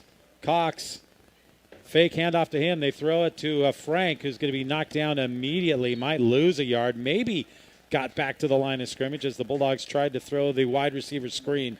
And that time, to the near side, short side of the field, the Timberwolves were all over it. Yeah, that time Vandenberg just, the corner out there he's trying to block, he just juked him out, and Vandenberg missed that block, and Frank was just unable to beat him. So 2nd down, 10. Pettit looking over the defense. 4 wides for the Bulldogs. Back to pass, throwing it. It's caught by Vandenberg. Tiptoes the sideline, lays a hit, and gets a 1st down. Runs over the defensive back, number 25, Aiden Kamarakal, and that was a nice play there by the Bulldogs. Boy, perfect throw there by Pettit. Just a little 5-yard out pattern. That's a tough ball to the short side of the field, Chris. And Pettit gets it out to Vandenberg, and he's able to stop his momentum and get upfield and pick up a big 1st down. Move the chains. So the Bulldogs huddling. Save Lascoon and Max Frank, who now will switch in tight. And the Bulldogs going out of the old wing tee. Hand off to Cox, picking his way forward. Jumps a tackler, gets to the 45. That's a gain of 5. If there's ever 5 yards in a cloud of dust on a non-grass field, that was it. Absolutely, yeah. 40. It looks like he got 6 yards on there, but again, just a big scrum in there, and Cox just working his way, moving the ball. It looks like the Bulldogs going to line up that same formation, see if they don't do a little trickery here. I've seen him throw out of this. One of these times they're going to not hand it to Garrett Cox out of this. And it's this time. Back to pass Pettit. He throws. It is tipped and almost intercepted. Ill-advised once again, but Jackson Pettit running for his life on that one. Boy, yeah, just a blitz off that outside, and Darrell just gets beat. The left tackle just doesn't do a good enough job of getting a hand on him and take him off his quick route. Heads up there by Pettit to get rid of the ball, but that was a little too close for comfort. So Pettit looking over to the sideline. Signals coming in. Bulldogs need 4 to keep this drive rolling. 5 minutes left here in this third quarter. Bulldogs leading by 14. Handoff is a fake, and Pettit's going to keep it, and he's got room. He's at the 40, and he's knocked down at the 38.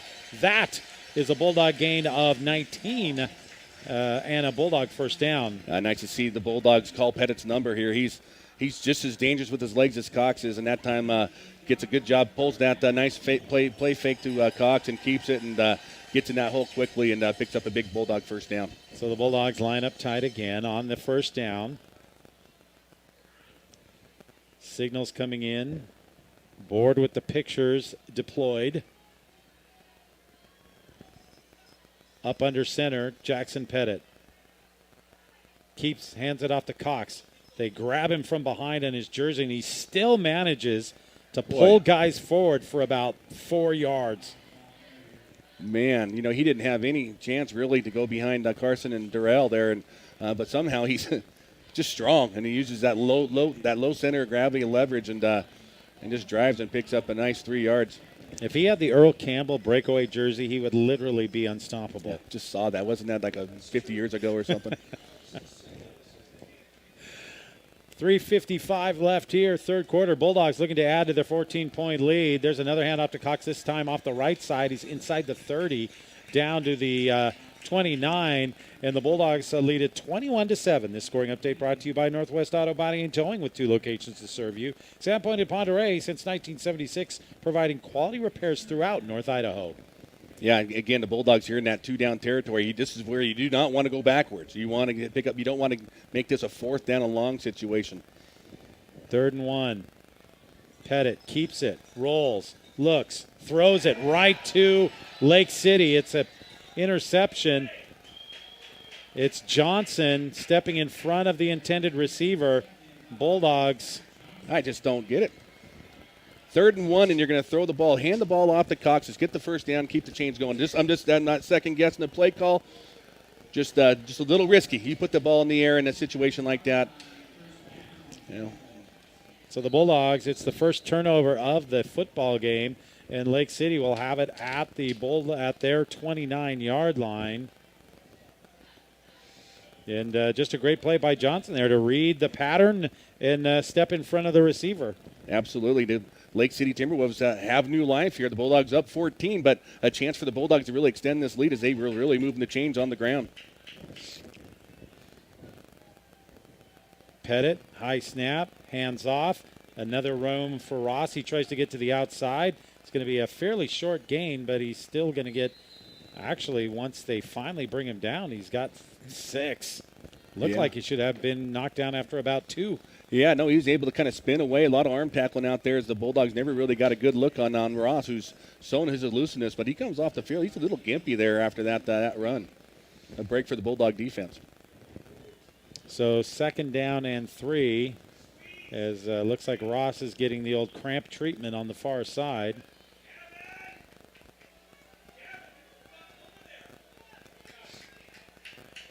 Timberwolves having a little trouble getting formatted right. All tight on this one. Back to pass. They throw it again to Johnson. Incomplete. That pass high and wide of the mark, and it's going to be 3rd down now and 4 for the Timberwolves. Yeah, just they move Johnson over to the short side of the field, and, they give Johnson the easy out pattern on the outside there. Nobody bumps out. Nobody gets out on him, Chris. And, boy, pretty easy pitch and catch there for the first down, but the Pettit just misses on that throw. So 3rd down, 4. Bulldog crowd starting to make some noise. They want to stop. It's a handoff up the middle. It's going to be short of the first down by a good yard. It's going to be 4th down. See what Lake City decides to do here. They're going to hustle up, hurry it They're up going here. to hustle it up. They're going to hurry it up. They're going to try and do the old quarterback sneak probably right up the middle. And they go right up the middle, but they were offsides. They're offsides, penalty. Yeah.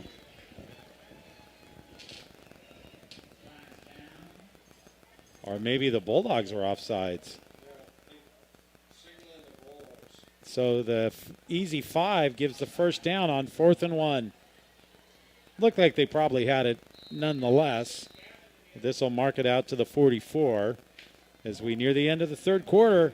It's Bulldog football here on North Idaho's radio, Rock 103. Another beautiful Friday night in Sandpoint under the lights here at the most picturesque setting for football. I guess I need to shorten my words here late at the night. Back to pass. Pettit throws, and it's caught by Johnson. He's got a first down. He runs through a tackle. He's still on his feet. He spins out of another one, and he's all the way down to the 26-yard line. Make it the 25. Yeah. You've got to know where he's at on every play, Chris. And again, they just keep him inside. Nobody bumps out with him. It's an easy little out route for him, and he's able to make the first guy miss. He's a beast. He's a big kid. He's not, he's 6'4", 205 pounds. He's strong. He hits the weight room, and the Bulldogs just, they got to man up on him and put an extra body over top of Johnson. So 1st and 10 now, down to the Bulldog 25. Timberwolves trying to close within one score. The pitch to the near side, and we've got Ross back in there, and he's run out of bounds by McCorkle at about the 24. So not much doing there on first down. It's going to be second down. They'll give him 2, almost to the 23. They stopped the clock for some reason. That clock should be running here. Did he go out of bounds? Oh, yeah. Yeah. So the ball rests nose on the 28, near side hash, right in front of one of the unfortunate pillars that keep the radio guys from seeing clearly. Pettit back looking. They try to throw the screen. They've got it set up. Ross has it at the 20. He breaks a tackle. He's down to the 15. It's going to be a first down for Lake City. It is. Enough for the first down, although not enough for the Lake City coaches in the next booth over, who thought that probably should have been 6 the way it was set up.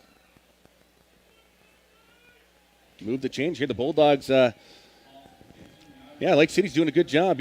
Got the Bulldogs right where they want. Their offense on the sidelines, their offense on the field, and they're just ball control here, looking to get back in and within 7 points here late here in this third quarter.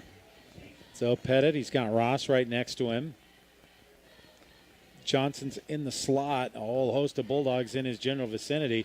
They throw it to the other side of the field. It's caught for a first down and finally run out of bounds inside the 5 down to about the 3. That pass completed to number 15, Zach Atkinson. And it's 1st and goal now for the Timberwolves. Well, yeah, the Bulldogs just giving up too many plays here, just in situations where they can get off the field, Chris, and not getting it done here defensively. Lake City looking to capitalize. Johnson now lined up tight at the tight end. The handoff comes, and it's going to be a gain down to the 1. So a couple of yards, but not in that time for Ross. And that should pretty much put an end to the third quarter. Bulldogs have the only score of the second half, but Timberwolves are knocking on the door. We'll be back with the fourth quarter of action after this here on North Idaho's radio and Rock 103.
And we've got a Lake City player down near the end zone.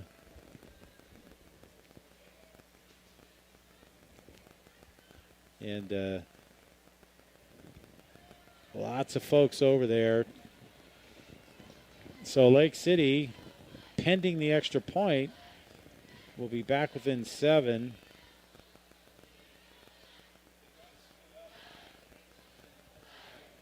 And we've got... I'm going to get up here. One of the linemen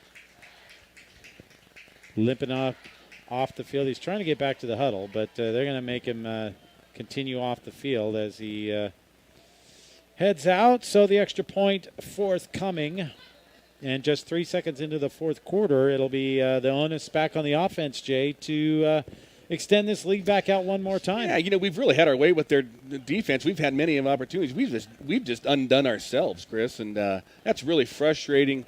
Not only for me and then probably you, but and all the everybody else. It's just we're moving the ball and 3rd and 1, and it's just like, hey, let's get the first down and let's regroup. And instead we got get the interception, and the ball shouldn't have been thrown out there. But guess who makes the big play? Zach Johnson. And he comes up with a big interception, and he comes up with a big play on the offensive side. Just understand what our strengths are in the situation and stick to them. So the Bulldogs will give an extra yard here, closer for the extra point, which you wouldn't think would matter much, but based on the previous extra point, that yard could come into play. There's the snap up. The kick is up. It is good. It is 21-14, and oh no, they say it missed it wide right. So Bulldogs, that's wow, crazy. it looked like it went right through the uprights I to thought me. it was right down the middle. But it must have drifted off to the side. So big break for the Bulldogs. A yard too close on that one. And this scoring update with the Bulldogs now still up 21-13, brought to you by 7B TV, your authorized dish retailer, locally owned and operated, and ready to help you, a proud sponsor of Bulldog Sports. Well, Jay, Bulldogs up 8, fourth quarter. Time to ride your 2 horses to victory here, don't you think? Oh, absolutely. No costly penalties. Let's ground and pound this a little bit. Take some quick, easy throws when the situation presents itself. I think the Bulldogs actually, with the way Lake City's defending this up, they are so cognizant of that short passing game. Absolutely. That's why the out and up was wide open that one time, the stop and go, whatever you want to call it. I think that if the Bulldogs really wanted to hit that, that's the place to go, because obviously, there hasn't been much room. That was the first interception, but, there could have been a couple of more that were, 50-50 balls in the sailing through the secondary. This kick's going to be taken by McCorkle at about the 10. Setting up the return to the near side, he runs to the 20. He stutter steps, gets to the outside, and then he's going to be knocked down. There's a flag down. Jesus. So the Bulldogs are going to be marked back inside their 15-yard line, one would imagine. So, those are the things you talk about right here, Chris, is don't shoot yourselves in the foot. We should not be making mistakes here and allowing Lake City to kind of get a hold of this little momentum they have. And the Bulldogs do it. And then now the Bulldogs will be, stuck right around their 10-yard line. Yep, they're going to be marked back on the hold. So we'll see where they start marking this one off right now. They're still figuring it out. Bulldogs 5 penalties, and 4 of them the 15-yard kind, and we had a pass interference too, and a 5-yard penalty. But again, just giving Lake City some life here. So the ball's at the 13-yard line. That's where the Bulldogs will start this drive. And what a key drive for the Bulldog offense it is, as they are clinging to a 21-13 lead here in the fourth quarter in a game they have, from a statistical standpoint, pretty much had the better of. There's a handoff to Cox. Cox looks to get to the outside. He's going to be run down from behind after a gain of about 3. Second down coming up. And again, running behind Chapman and Smith out to that right side, picks up 4 yards. Good first down play here. The Bulldogs really have had their way on the ground game here for most of this game.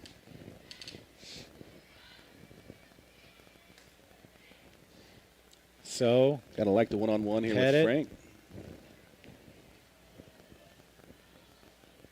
Claps. Hands off to Cox up the middle. Cox dives forward. He's going to have a first down out to the 25-yard line. So a little breathing room for the Bulldog offense. 2 plays and a first down.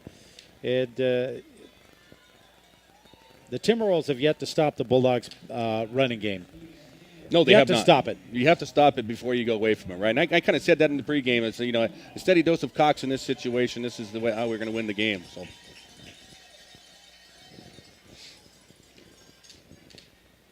Pettit back to pass. Again, Cox on the screen, runs out of a tackle, gets out to about the 26. So maybe a yard on that one. And again, the short passing game, and Lake City is all over it. When the Bulldogs have tried to run wide or get wide, hasn't been a lot out there, especially in the that first 5-10 yards. Yeah, that speed. Again, Lake City's defense is built on speed here, Chris, and not anything, nothing happening big on that little short stuff the Bulldogs are throwing. So they give him 2. It'll be 2nd and 8. Pettit back to pass. Looking. He's being rushed. He throws. He's got Max Frank, who tried to run with it before he caught it out at the 37. So it's going to be 3rd down now and 8 for the Bulldogs. 2 passes and get ourselves in a sticky situation here. 3rd down and 8. That ball should have been caught by Frank, though. Yeah, that ball on the hands and on the money, and Max was looking upfield to see what the defense was doing before he secured it. And really all he needed to do was catch it and go down, and the Bulldogs would have moved the chains. So 3rd down. Bulldogs trips to the far side. They send Cox out for the screen. He gets it, and he's looking for running room. He's across the 30. He's out to the 32, and that's going to be 4th down, and the Bulldogs are going to have to punt this one away.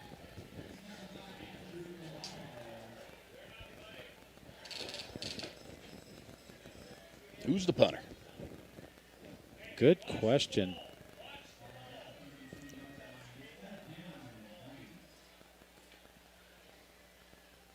So the Bulldogs sent out the punt team. Looks like Pettit's going to be the punter. And Pettit, standing at the 20, looks like he's the guy who's going to punt it away. Of course, the Timberwolf coaches don't believe this is going to be a punt, but I would be shocked beyond shocked if the Bulldogs don't punt this one. Pettit takes it, kicks it. It's a liner that takes a great Bulldog bounce and is going to roll dead at about the 33-yard line. So mission accomplished there, but it's time for the Bulldog defense, Jay, to stand up with 9:10 left in this one, as they're keeping the Timberwolves in this one. They are keeping the Timberwolves in this game, Chris, and that's just it's unfortunate. Bulldogs got to make some plays, when you need them. And right now, Timberwolves offensively, they've been able to do that. They've made the plays when they needed to, and they've been able to capitalize on those on their 2 touchdown scores. So 21-13, 9:10 left here in the 4th quarter. Bulldogs clinging to that 8-point advantage. They send Hill out to the near side. They've got Johnson in the backfield, and back to pass, and falling down back at the 21-yard line, slipping as the pressure was coming his way, is Pettit, and it's a loss all the way back. And for the Timberwolves, that's disaster, as Ballison is down on the field. And he's going to be getting up here in a second, looks like. I don't think this long yard situation is something that really fears Lake City in these situations. They've got the big playmakers that they need downfield, I'm surprised that we haven't understood the situation and really double team up on put a man over the top on Johnson, as they're going to spread him out to the far side, one-on-one with McCorkle here, and again, it's just a lot of room over there for Johnson to work with. Back to pass, they're going to Johnson. They throw it to Johnson across the middle. Johnson is going to be up to almost the original line of scrimmage, so it's going to be about a 10-yard gain, and it's 3rd down and 10 as they just take Johnson, run him, and drag him across the middle, and it's an easy 10. Absolutely, and these linebackers just aren't the depth on these pass plays. They're just not getting very deep either. They're really shallow, and allows Johnson really a lot of room in that little soft area between the safety and the linebackers. They need to get a little deeper on their dropbacks. So if they get there, they're going to have a little more hands and then less room for Johnson to work. And Cody Steiger has to come off the field on this 3rd and 10 because he's got a little blood on his elbow. And so one of the Bulldog defensive stalwarts won't be out there here at the safety position on 3rd down and 10. Big down for the Bulldog defense. Need to get a stop here. Pettit back, looking, throwing it to no one again as the Bulldog pressure was in there. It looked like Ballison, who's back in there, also for Sandpoint applying some pressure. Number 37, that's Coda Harley. And the Bulldog defense does its job, Jay. Well, they did, and really, that's the first time the Bulldogs dialed up some pressure here in a long time against Lake City Timberwolves, and that time it pays off. So they're again looking to the right side, looking for Johnson on a double move down the right sideline here.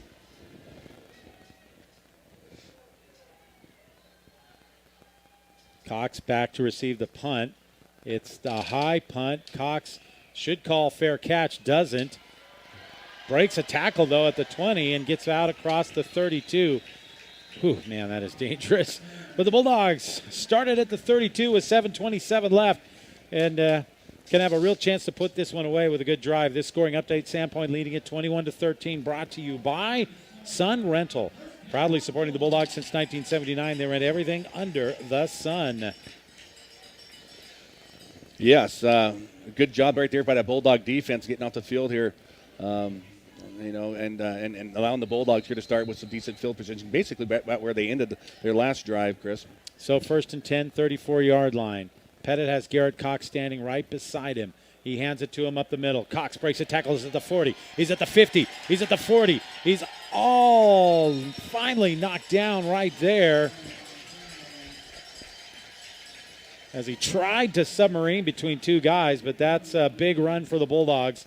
And a nice start as they'll mark him down at the 41 of the Lake City Timberwolves. Yeah, good job that time by Darrell and Laybourne, and then Vandenberg on the inside, just sealing those guys off and allowing Cox to really 20 yards downfield before he gets a Timberwolf even gets close to him. Clock winds under 7 minutes. Bulldogs. Yeah, take your time. Leading by 8. Pettit looking over the defense. Claps it, takes it. Running the option, going to keep it and going to go nowhere. Short side. 2nd and 10, no gain on the play.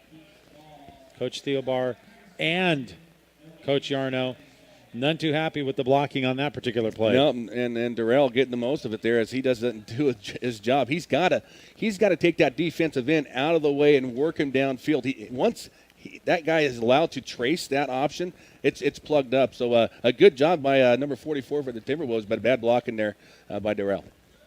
So 2nd and 10. Hand off to Cox. Cox, big hole. 40, 30. He's on to the outside at the 20. He's finally going to be knocked down and dragged out of bounds inside the 15. Great vision and running by Garrett Cox. And this is the dose of Cox you were speaking of, I believe. Yeah, and he stays in bounds. Let that clock run. And the Bulldogs just take your time here. And again, what's working, Chris? Running the football. So Sandpoint leading it by 8 with a chance to put a 2-score gap between them and Lake City as the clock winds towards 5 minutes, 30 seconds. Another handoff to Cox to the outside this time. Turns, tries to get back inside, and he's going to be knocked down in the backfield for a loss.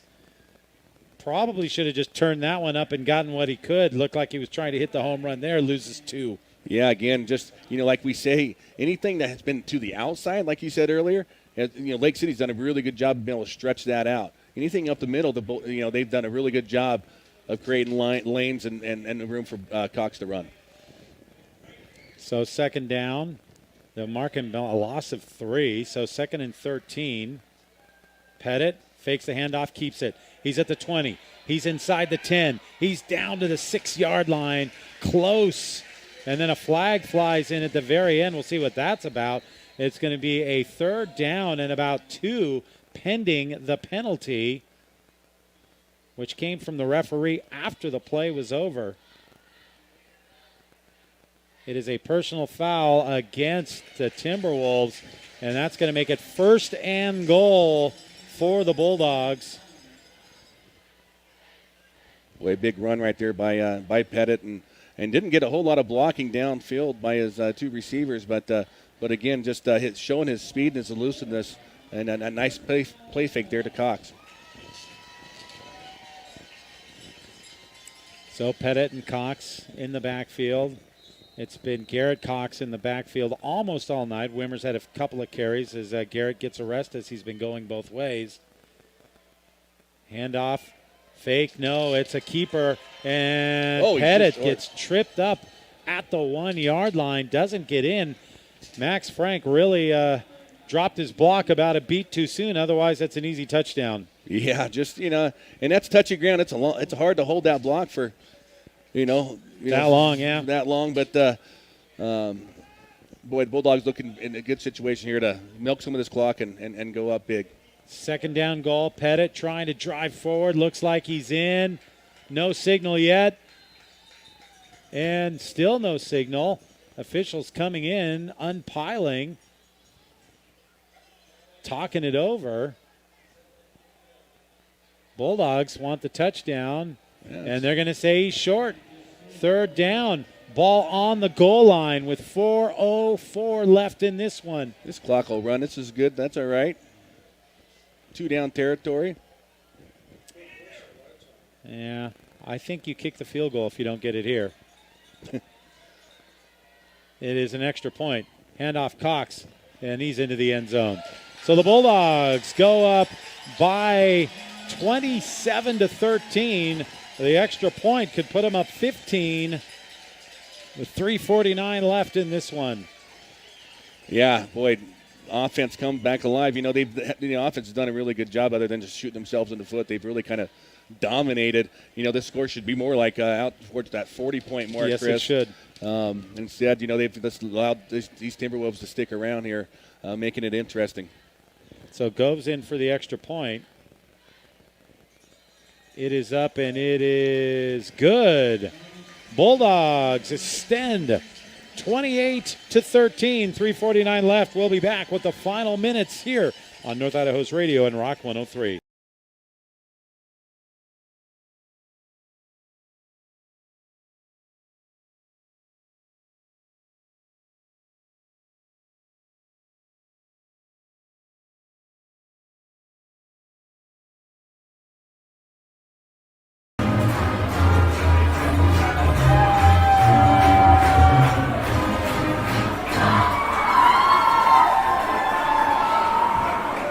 Bulldogs!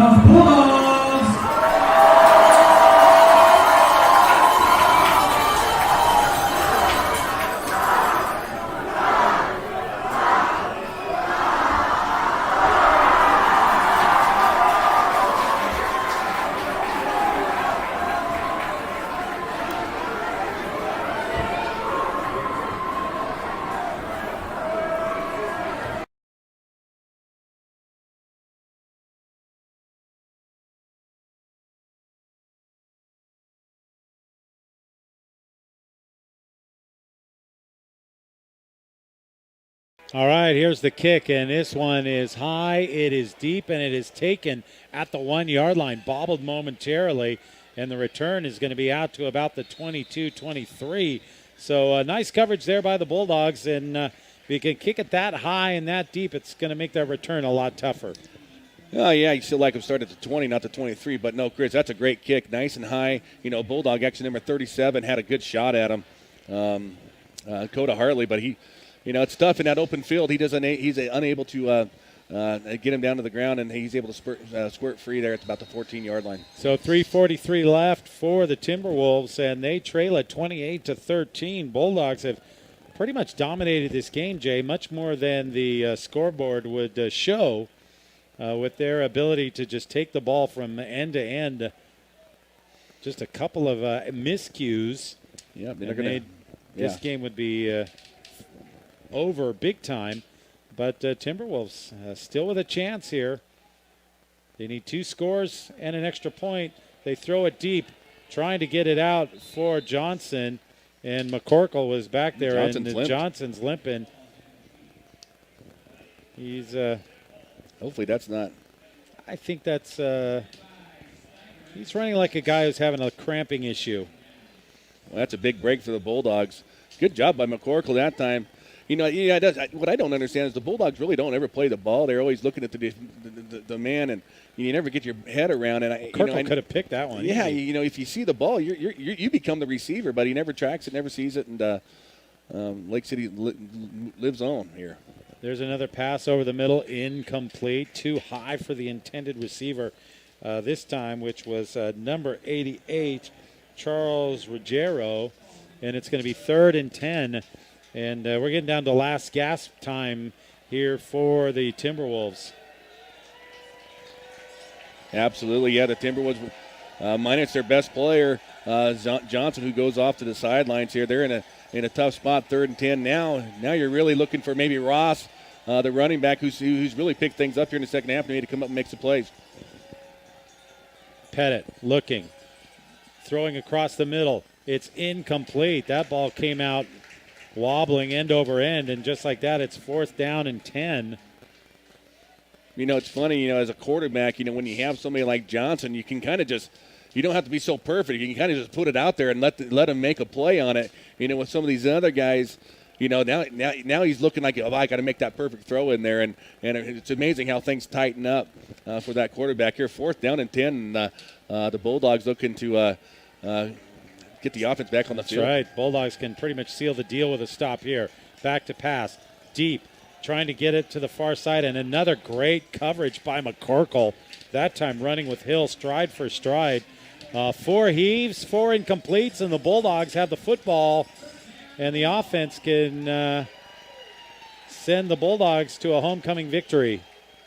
Yeah, that's a much better job by McCorkle here in the second half of sticking in and getting in the hip pockets of those intended receivers two times here in a row, once against Johnson and that time against Hill downfield, just not fooled and really doing a good job of pass coverage there for this Bulldog defense. See if the Bulldogs can't put one more here on the scoreboard and really put this thing away.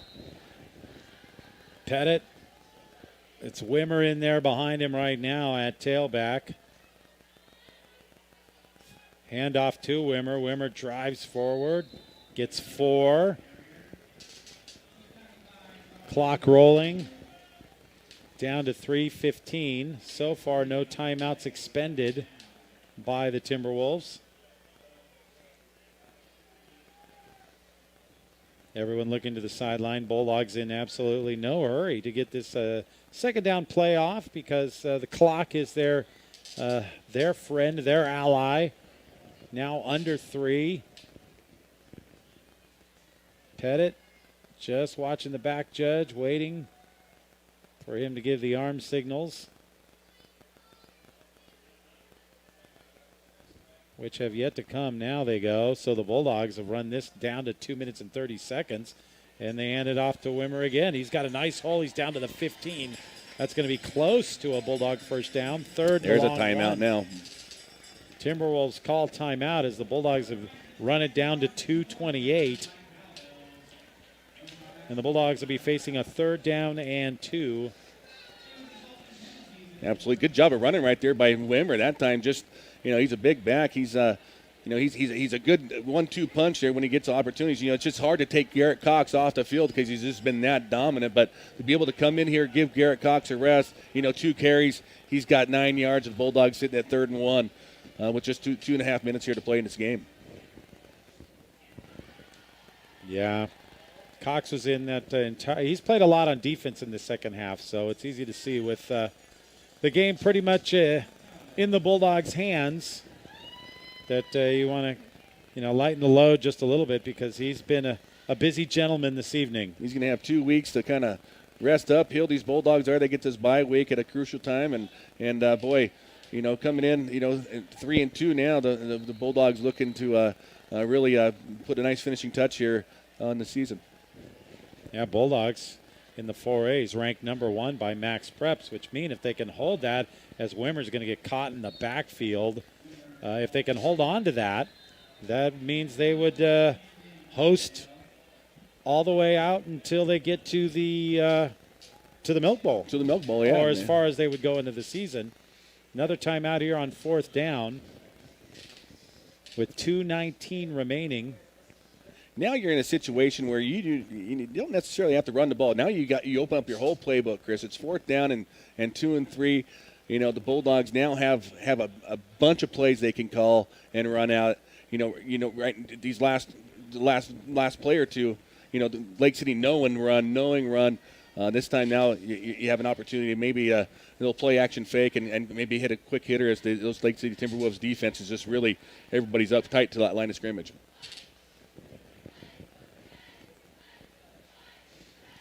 So the Bulldogs talking it over on offense. Timberwolves, their defense now finished talking and back onto the field. Sandpoint, Wimmer right next to Pettit, Frank, and Vandenberg on the near side. Robert and number 17 for the Bulldogs, whose name escapes me at this moment. This time Pettit's going to keep it, and he's going to be inside the 15 to the 13. That should be enough for a Bulldog first down, and that should pretty much do it. Yep. Yeah, good job that time. Just empty the backfield and let Wimmer lead the way and have Pettit just pick up, you know, the 3 or 4 yards they need for that first down. Connor Hinberg, the other Bulldog receiver, in the game as the clock winds down under 2 minutes. Garrett Cox back in. And the Bulldogs get Lake City, I believe, to jump off sides. They do. So free 5. Does stop the clock with 1:50 left. I sure would like to see the Bulldogs punch another one in here, though. Just to get it done, you know, put some points on the board, pad the stat a little bit, and yeah. Put some numbers up that start with 3. That's right. Bulldogs going to go 3-1 against the 5As, which is pretty impressive, especially when you consider the Coeur d'Alene game was just a 2-point loss, a game they led late. And off to Cox up the middle. Cox is going to be cut down after a couple of yards down to the 6. It'll be 2nd down. Bulldogs could very well just kneel it out here. It looks like they will. Yeah. Yeah, they're going to draw it in tight and go to the victory formation. So it looks like a 28-13 victory for the Bulldogs tonight. And a super successful homecoming game for Sandpoint as the clock winds down inside of 45 seconds. Now the Bulldogs will kneel on it. 41 seconds left. That should do it right there. That should just about do it. Bulldogs get the victory. Thanks, Barry, for keeping stats. You're a rock star. I'll see you at 8 on Sunday morning. So the Bulldogs win it 28-13. Your Mountain West Bank postgame show on the way after this on North Idaho's radio and Rock 103.